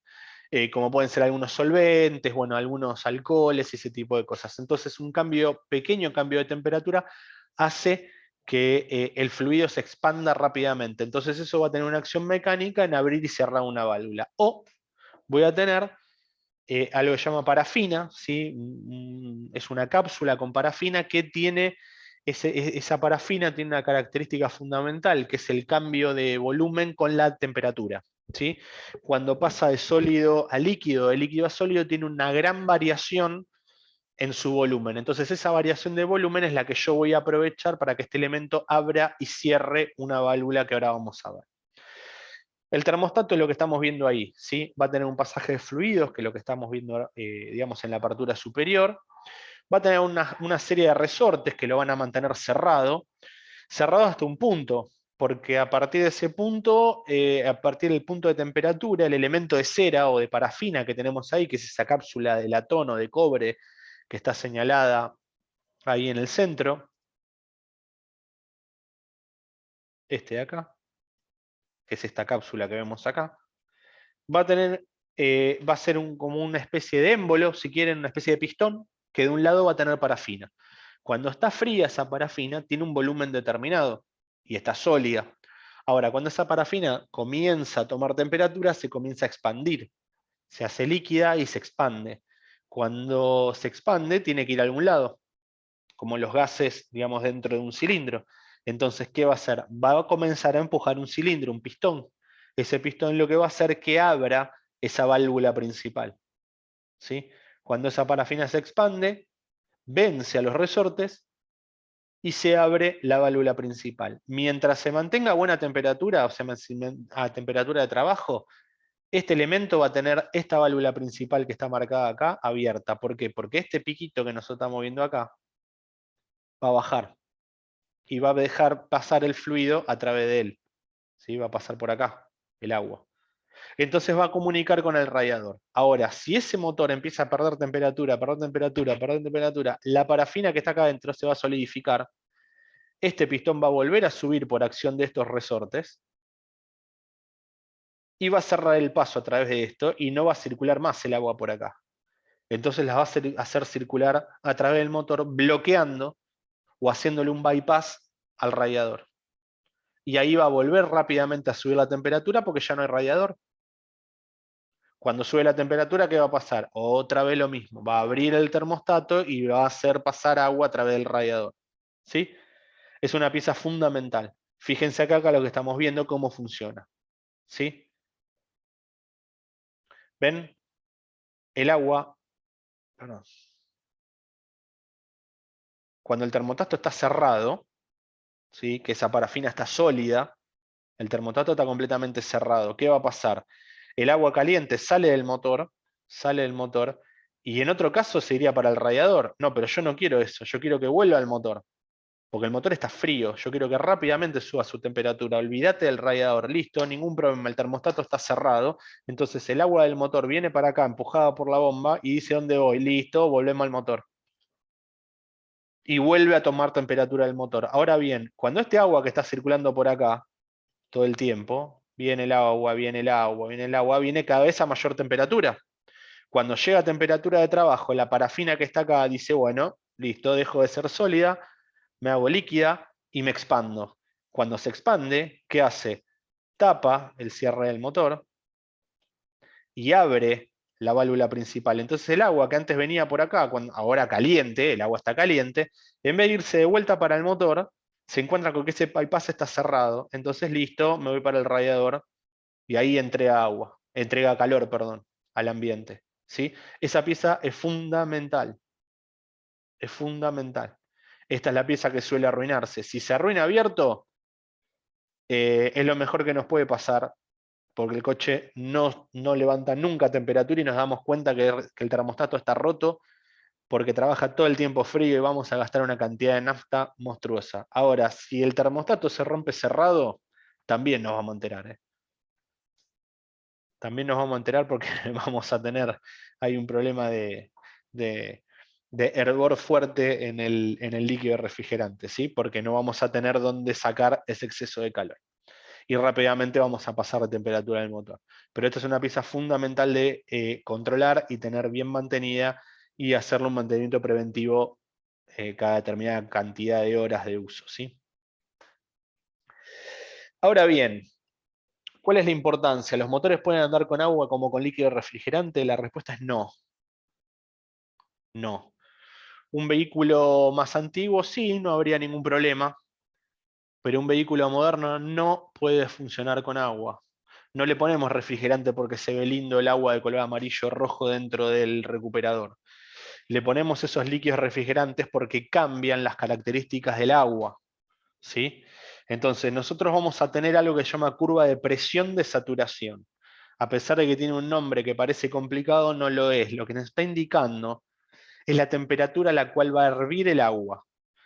Si nos preguntan a qué temperatura hierve el agua, todos podemos contestar rápidamente a 100 grados centígrados, y la respuesta es no. Si no hierve a 100 grados centígrados, hierve a 100 grados centígrados siempre y cuando estemos nosotros a nivel del mar o al nivel normal, digamos, donde estamos en este momento. No estamos a nivel del mar, pero las diferencias son mínimas. Por eso hierve a 100 grados centígrados. Si nosotros nos vamos a los Andes, ¿sí? A 6.000 o 7.000 metros de altura, donde la presión atmosférica es mucho más baja, lo más probable es que no hierva a 100 grados centígrados, que el agua ya a los 80 y algo, 90 grados centígrados ya empieza a hervir y se empieza a transformar en vapor. Y todo lo contrario, si yo aumento la presión, lo que va a pasar es que el agua va a poder llegar tranquilamente a los 110, 120 grados, 130 grados centígrados sin hervir, sin entrar en ebullición. De hecho, las calderas industriales, digamos, para generación eléctrica funcionan de esa manera. Tienen agua que está muy por arriba de los 100 grados centígrados. Muy por arriba de los 100 grados centígrados. Pueden tener agua incluso hasta 200, 200 y pico de grados centígrados. ¿Sí? ¿Por qué? Porque está a tal presión el agua que a esa temperatura no hierve. Ahora, en cuanto baja la presión, el agua empieza a hervir. Y este gráfico nos está mostrando eso. Nos va a decir a qué temperatura. Fíjense que la curva, esta violeta que nos estamos viendo, es la curva de ebullición, la curva en la que el agua empieza a hervir. Abajo de la curva es vapor, arriba de la curva es líquido. La parte celeste es líquida, la parte gris es vapor. Entonces, por ejemplo, una atmósfera, presión, ¿sí? En 1. Presión atmosférica normal, nivel del mar, lo que podemos hablar nosotros. No estamos ni muy por arriba ni muy por debajo del nivel del mar. Listo. Presión, 1 atmósfera. Corta la curva, ¿en dónde? Adivinen, 100 grados centígrados. ¿Sí? Ningún problema. Ahora, ¿qué pasa si yo empiezo a aumentar la temperatura? Si yo me voy para arriba, perdón, cuando empiezo a aumentar la presión del circuito. Empiezo a aumentar la presión. ¿Y qué pasa? Ahora, ¿dónde cortamos la curva? Y la vamos a cortar un poquitito más arriba. ¿Y qué va a pasar? Nosotros vamos a ver que ese punto de ebullición se corrió hacia la derecha y hacia arriba. Entonces vamos a encontrar que el agua ya no hierve a los 100 grados, hierve a los 111 grados. Si aumentamos ese punto, si seguimos aumentando la presión, va a seguir aumentando. Entonces podemos conseguir agua a un punto de ebullición mayor a 100 grados. ¿Sí? Federico, veo tu mano levantada. Sí, profe, ¿eso está calculado con la ley de Boyle o que parece una función nomás? No, en realidad esto son lo que llaman curvas de vapor. Esto es un gráfico donde se toma agua, digamos, agua destilada y se van haciendo distintas experiencias. ¿Sí? Eh, sí, tiene que ver ley de Boyle y Mariotes, tiene algo que ver con esto, pero no, la ley de Boyle lo que hace es relacionar todos estos Claro, valores, ¿sí? volumen, Relaciona volumen presión, por temperatura y presión. volumen, exactamente, con la constante, digamos, de los gases. Pero no, la ley de Boyle y Mariotte es para los gases en general. Esto sale de un gráfico muy complejo que se llama campana de vapor. ¿Sí? Es Uh, un, esto que es lo voy a ver en un, tercero recién, ¿no? esto lo empezás a ver en tecnología, vos estás en mecánica, ¿no? Sí. Tecnología del calor, no, en cuarto. Uh, no, muy En avanzado cuarto. para mí esto. Lo vas a ver en tecnología, sí, pero lo vas a ver un poco más complejo, quédate bien tranquilo. Bastante más complejo lo vas a ver. Porque en realidad esto, acá vos lo que te falta es el valor de volumen. ¿Sí? Esto es un gráfico tridimensional, en realidad. Esto no es una curva, sino que es una superficie. Nosotros estamos viendo acá una feta. ¿Sí? Ah, sí, sí, sí, sí, no, no había ¿Entendés? visto. Está el tercer eje ahí, sí, sí, sí. Faltaría un tercer eje, pero bueno, no vamos a hacer de algo tan complicado. La cuestión es que este gráfico explica rápidamente cómo, o sea, por qué el agua hierve a 100 grados centígrados si estamos en la presión normal. Si le cambiamos la presión al circuito, listo, no hierve más a 100 grados centígrados. ¿Y qué nos vamos a encontrar? Que hoy tenemos sistemas de refrigeración presurizados. Acuérdense de cuanto mayor temperatura tenía ese motor, ¿sí? Cuanto mayor temperatura, o sea, el secreto está en la diferencia de temperaturas entre el ambiente y la cámara de combustión. Cuanto mayor sea esa amplitud, más potencia voy a generar. ¿Se entiende? O sea, no hace falta que el motor trabaje más caliente. Yo lo que necesito es mayor amplitud de temperatura. O sea, la diferencia entre el ambiente y el motor, cuanto mayor sea, mayor potencia le voy a poder sacar a ese motor. Entonces, ¿qué hacemos? Si yo le pongo agua normal al motor, va a hervir a los 100 grados. O sea, yo no lo puedo hacer trabajar a más de 100 grados ese agua. Entonces la temperatura del motor va a estar limitado por la temperatura de ebullición del agua. Entonces, ¿cómo hago para que el agua siga refrigerando, siga funcionando, pero que no hierva? Bueno, listo, lo presurizamos. Hacemos un circuito presurizado. Entonces, vemos con el gráfico anterior cómo cuando yo subo la temperatura aumenta el punto de ebullición del agua. Entonces, lo que va a permitir es poder trabajar a los 104, 105, 103, 107 grados el líquido refrigerante sin hervir, porque el circuito está presurizado. Entonces, cuidado cuando abren, ¿sí?, la tapa de un radiador o de un recuperador de agua. ¿Sí? Cuidado cuando lo abren, porque no solamente eso está muy caliente, sino que está a presión. Imagínense, yo tengo agua a más de 100 grados y alta presión, o sea, está líquida porque está a alta presión. Si yo de repente abro la tapa y le hago bajar la presión, ¿qué va a pasar con ese agua? ¿Qué pasa con el agua normalmente a 110 grados? Lo que va a pasar va a hervir. Le hace vapor. Que exactamente, se va a transformar en vapor y encima de manera violenta. ¿Sí? Porque el agua a presión atmosférica normal no le gusta estar a 110 grados de manera líquida. Quiere estar transformada en vapor. Entonces, si yo rápidamente le bajo la presión abriéndole la tapa, todo ese agua que normalmente estaría líquida, perdón, que está líquida, normalmente estaría hecha vapor. Entonces, rápidamente todo el circuito pierde presión y violentamente se transforma en vapor y tenemos un hermoso chorro de agua hirviendo, ¿sí?, que puede llegar bastante alto y por lo general rápidamente a la cara, al cuerpo, a la ropa, manos, ¿sí?, y tener un accidente bastante grave. Entonces, cuidado con esto, los circuitos son presurizados. Son presurizados, eso acuérdenselo siempre. Por ¿Sí? eso le sacaron en los tableros, le sacaron los grados de temperatura para que la gente no se asuste. Exactamente, Leandro, exactamente. Porque vamos a ver un tablero que me va a decir el agua está a 107 grados. Uy, está hirviendo. No, no está hirviendo, porque está presurizada. Si yo le bajo la presión abriéndole la tapa, sí va a hervir. Y si lo hacen, no sé, tienen que hacerlo muy rápido y correr, porque va a salir agua hirviendo para todos lados. ¿Sí?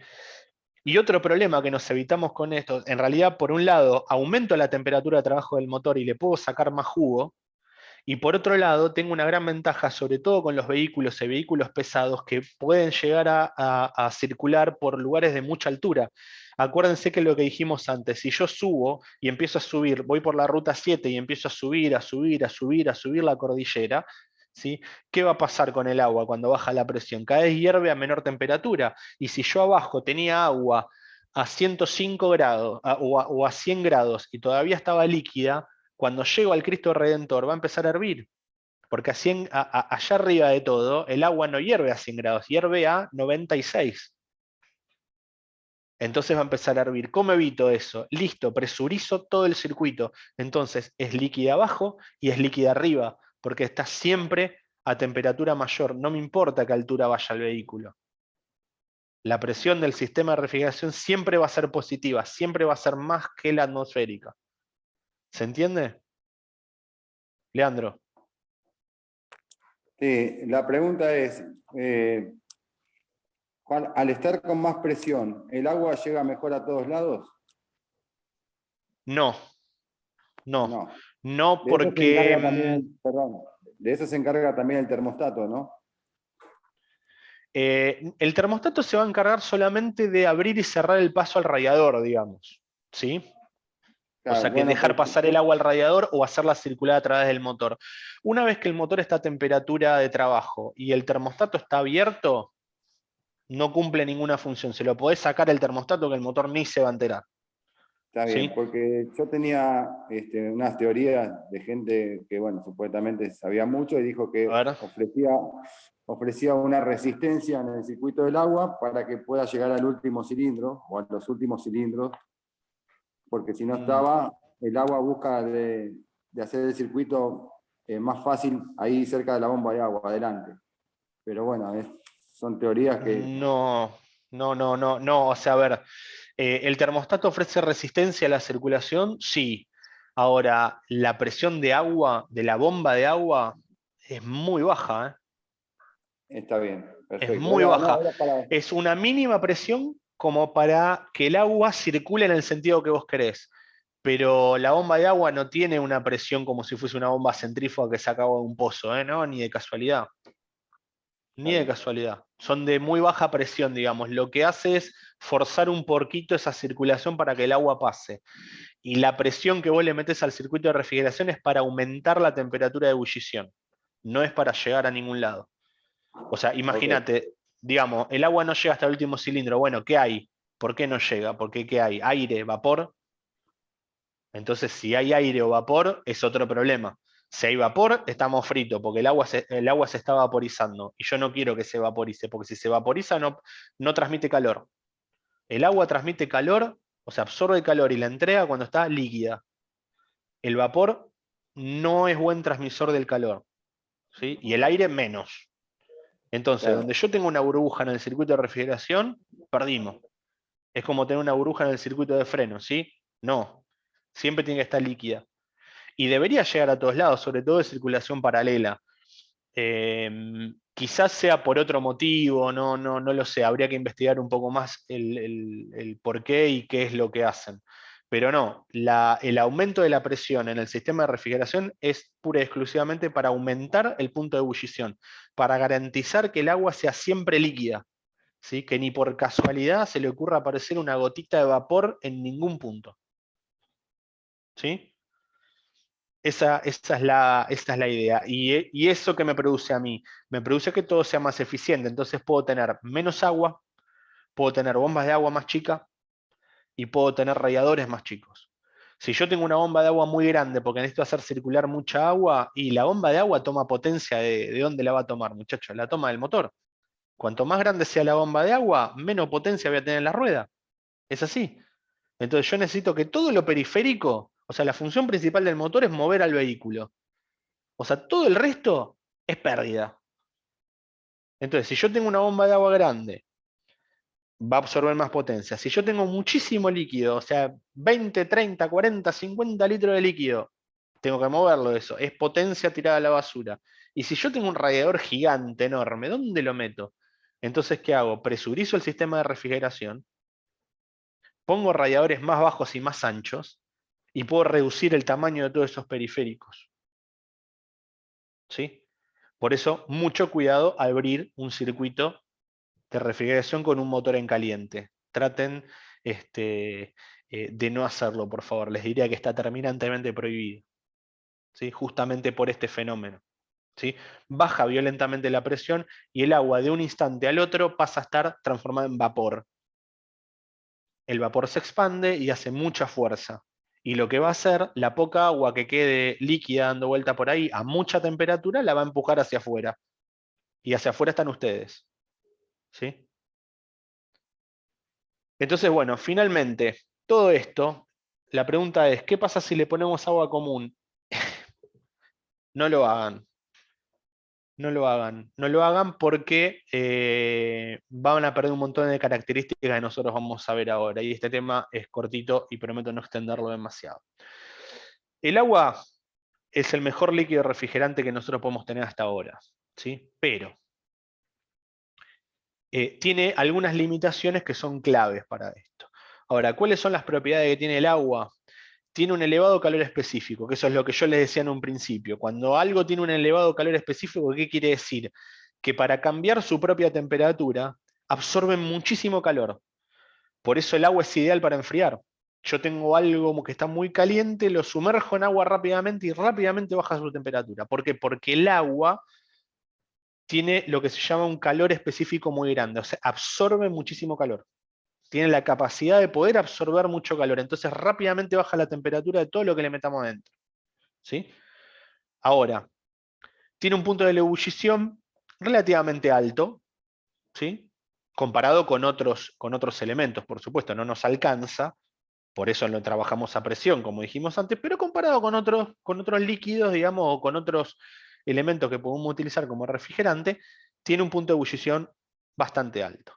Es baja viscosidad, que es muy importante, que eso es lo que vos decías, Leandro, hasta recién. La viscosidad es lo que vos te va a decir hasta dónde va a llegar el agua y dónde no. ¿Sí? Al tener baja viscosidad nos garantiza que el agua llegue a todos los rincones que podamos necesitar que llegue dentro de un motor. Y aparte es barata, es fácil de encontrar, o sea, tiene muy alta disponibilidad. Pero, como todo tiene un pero, tiene una limitación importante para el empleo de motores, que es básicamente que el agua se congela a temperaturas relativamente fáciles de alcanzar, ¿sí? Que se congela a los 0 grados centígrados, digamos, nosotros por ahí acá en Buenos Aires no, pero en cuanto nos alejamos un poquito hacia el sur, una temperatura en invierno por debajo de los 0 grados es rápidamente conseguible, ¿sí? Y se puede congelar, deja de circular, perdimos.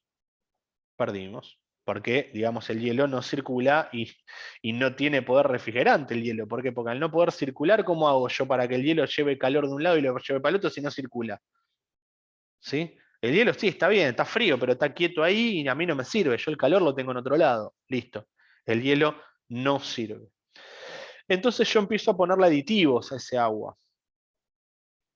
Empiezo a ponerle aditivos o empiezo a buscar otro tipo de refrigerantes, porque nos dimos cuenta en algún momento, como les decía antes, antiguamente se usaba agua, pero después nos fuimos dando cuenta que, bueno, el agua, si bien es genial, como vimos recién como refrigerante, tiene algunas características que a mí me limitan un poco. Me limitan cuando subo una montaña, me limitan en el tema de la potencia, me limitan en el tema de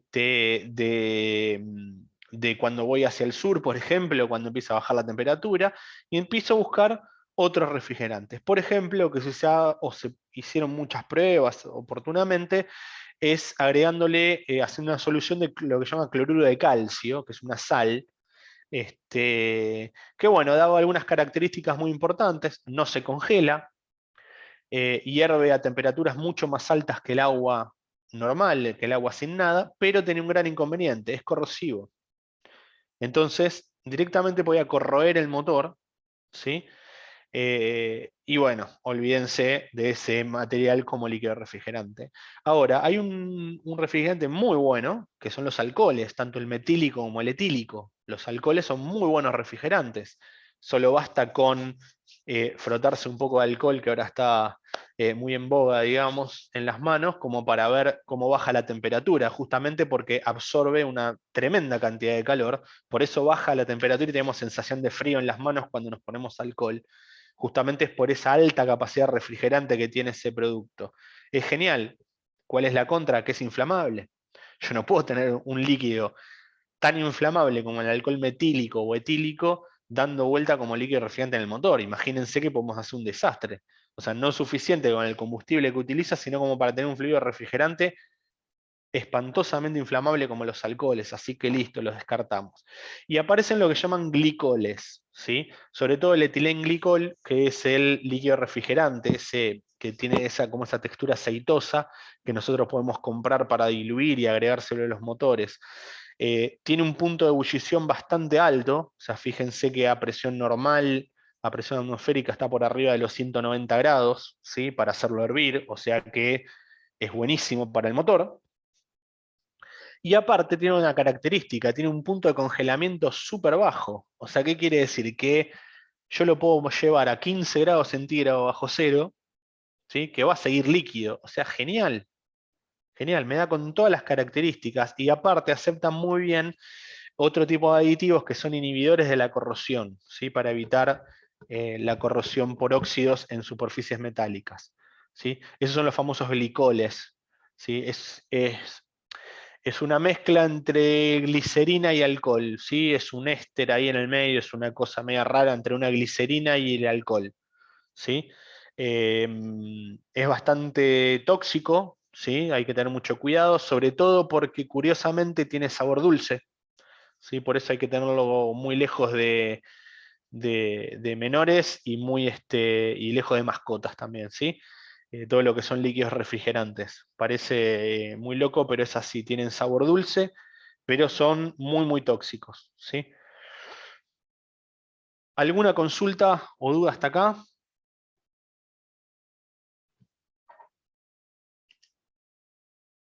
¿Estamos? ¿En un Sí. motor viejo ayuda el refrigerante o no ayuda en nada? En un motor viejo siempre te va a ayudar por un tema de que es un muy buen inhibidor de la corrosión y aparte tiene un calor específico un poquito mejor que el agua, digamos, es como que transmite mejor el calor que el agua. Pero no más allá de eso, porque en un motor viejo, salvo que vos le hagas las modificaciones pertinentes, la presión del circuito de refrigeración suele ser baja, o sea que con agua sola también funcionaría. ¿Sí? Una temperatura de apertura de un bulbo, ¿cuántos son? 96, 97, 98 grados, ¿no? Más o menos, Sí. en un motor de esos. En un motor moderno, ¿en cuánto estarán, Leandro? Yo creo que están por arriba de los 100, debe estar 102, 103. Sí, sí, sí. Y creo haber visto aperturas de bulbos a 107, incluso en algunos puntos. Entonces es como que no vas a llegar nunca a esa temperatura, salvo que vos presurices el circuito refrigerante. Si vos presurizás el sistema de refrigeración, genial, sí, ponele líquido refrigerante y te diría en altas concentraciones, un 30%, ¿sí? Ah, perdón, algo que omití, los glicoles son solubles en agua, por supuesto, ¿eh? No se ponen puros en el motor, se ponen en una concentración que tiene que ver con las temperaturas a las cuales va a funcionar un motor. Como les decía del aceite, si yo voy a trabajar con un motor en Ushuaia, va a tener una concentración de glicol mucho más alta que lo que trabajaría en Buenos Aires. ¿Sí? Justamente porque digamos, el punto de congelamiento tiene que ver con la concentración que voy a tener de estos materiales. Sí, Leandro, ¿te contesté? Sí, está bien. Bien, genial, genial. Bueno, muchachos, vamos a dejar acá por hoy. Ya la próxima vamos a hacer un repaso de esto y nos vamos a meter un poco con lo que son los sistemas de alimentación. Como les dije, sistema de alimentación, vamos a hablar de las bombas y de la inyección de gasoil. No vamos a hablar en gran profundidad justamente porque es un tema muy amplio y aparte porque es motivo de otros cursos. Pero bueno, sí, Francisco, ¿Qué tal? Buenas tardes, profe. ¿cómo Con estás? respecto al sistema de refrigeración, tengo Sí, entendido señor. que hay motores que se refrigeran por aceite también. Sí, puede ser, puedes tener. La verdad que no conozco que sean refrigerados por aceite, pero sí, pueden ser. De hecho, el aceite en cualquier motor cumple función refrigerante también, ¿eh? ¿Sí? Bien, De hecho, es una de las funciones principales del circuito de lubricación, la refrigeración también, pero no refrigera de otra manera y otra parte del motor, ¿sí? Y otro tipo de calor, aparte. Se lleva el calor de la fricción de los elementos. bien, ¿Tá? perfecto. Sí, sí. No, yo lo decía porque hay motos refrigeradas por agua y motos refrigeradas por aceite. Puede ser, sí, sí. Los aceites no tienen tanto poder refrigerante como el agua, ¿sí? O como las soluciones de agua y glicol. Entonces seguramente deben ser motores de menor envergadura, motores más chicos, que solo con, digamos, con la circulación normal de aceite les alcanza como para sacar del medio eh, Y ese separa el calor calor. excedente. Ah, ¿Sí? bien, perfecto. Bien, bien, ¿Tá? perfecto. Bueno, muchachos, les recuerdo, si no hay más consultas, ahora pasamos lista y ya los libero. Acuérdense que abrimos unos foros, yo les pido disculpas por no haberlos abierto antes, no, la verdad que se nos pasó. Hay unos foros de discusión que si hay alguna consulta o algo, por supuesto que todos los canales están abiertos, los canales de comunicación, pero los del foro están interesantes porque lo vemos todos, ¿sí? Todos podemos opinar y repreguntar. Muchas veces una pregunta que hace algún compañero sirve para los demás, ¿sí? Así que cualquier consulta se vuelca ahí. Si es una consulta directa para mí, trataré de contestarla, o si es para Leandro también, o si es para los dos, trataremos de contestarla. Pero son tipo foros, ¿sí? Tipo chats, donde ustedes son libres de consultar y comentar lo que les parezca. ¿Está? Profe, Sí, ahí compartí los documentos en el WhatsApp. Me colgué en la semana y no lo pude pasar, pero ahí los compartí. dale, perfecto, perfecto. Yo lo subo al grupo. Yo lo subo al campus, perdón. Los cargo como documentación alternativa como para que los podamos ver todos, ¿te parece? Sí, sí, sí. Bien. Bueno, les robo un minuto más, vamos a pasar lista. Esperen que no todos tienen micrófono, algunos los veo por la cámara. Yo tengo presentes Coronel, Octavio. ¿Dónde estás? ¿Dónde estás? ¿Dónde estás? No está. Pablo Carrera. ¿Dónde está? Ahí lo veo. Perfecto. Agustín Caraou. No, él me había avisado que no podía estar. Perfecto. Duarte Ramón Duarte. Ahí está, perfecto, ahí te vi. Virginio Solís, yo te había visto. Ahí está, perfecto. Francisco Vega también. Estoy. Federico Balboa también. Me falta Fabio Galván. Perfecto, ahí te vi. Álvarez Marcelo. Ahí te vi. Solís Gustavo. Solís Gustavo de Solvaires. Yo lo escucho presente, yo sí. Ahí te vi, ahí te vi.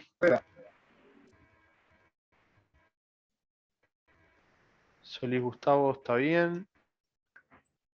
Y Herrera, ¿no? Sí, sí, estamos. Listo. Excelente, muchachos. Estamos. Están liberados. No sé, ahí te veo, Carlos, conectado. No sé si querías comentar algo.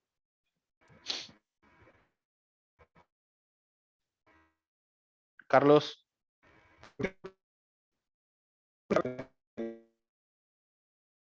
No lo escucho a Carlos. Consulta, profe, ¿cómo le va? Le habla Ojeda Matías. ¿Los ¿Cómo que no estás? nombró ya los tiene presente? Sí. Los que fui Buenísimo. viendo el nombre por ahí ya está. Sí, Matías, estás presente, sí. Bueno, muchísimas gracias. No, por favor, al contrario. Bueno, muchachos, están liberados.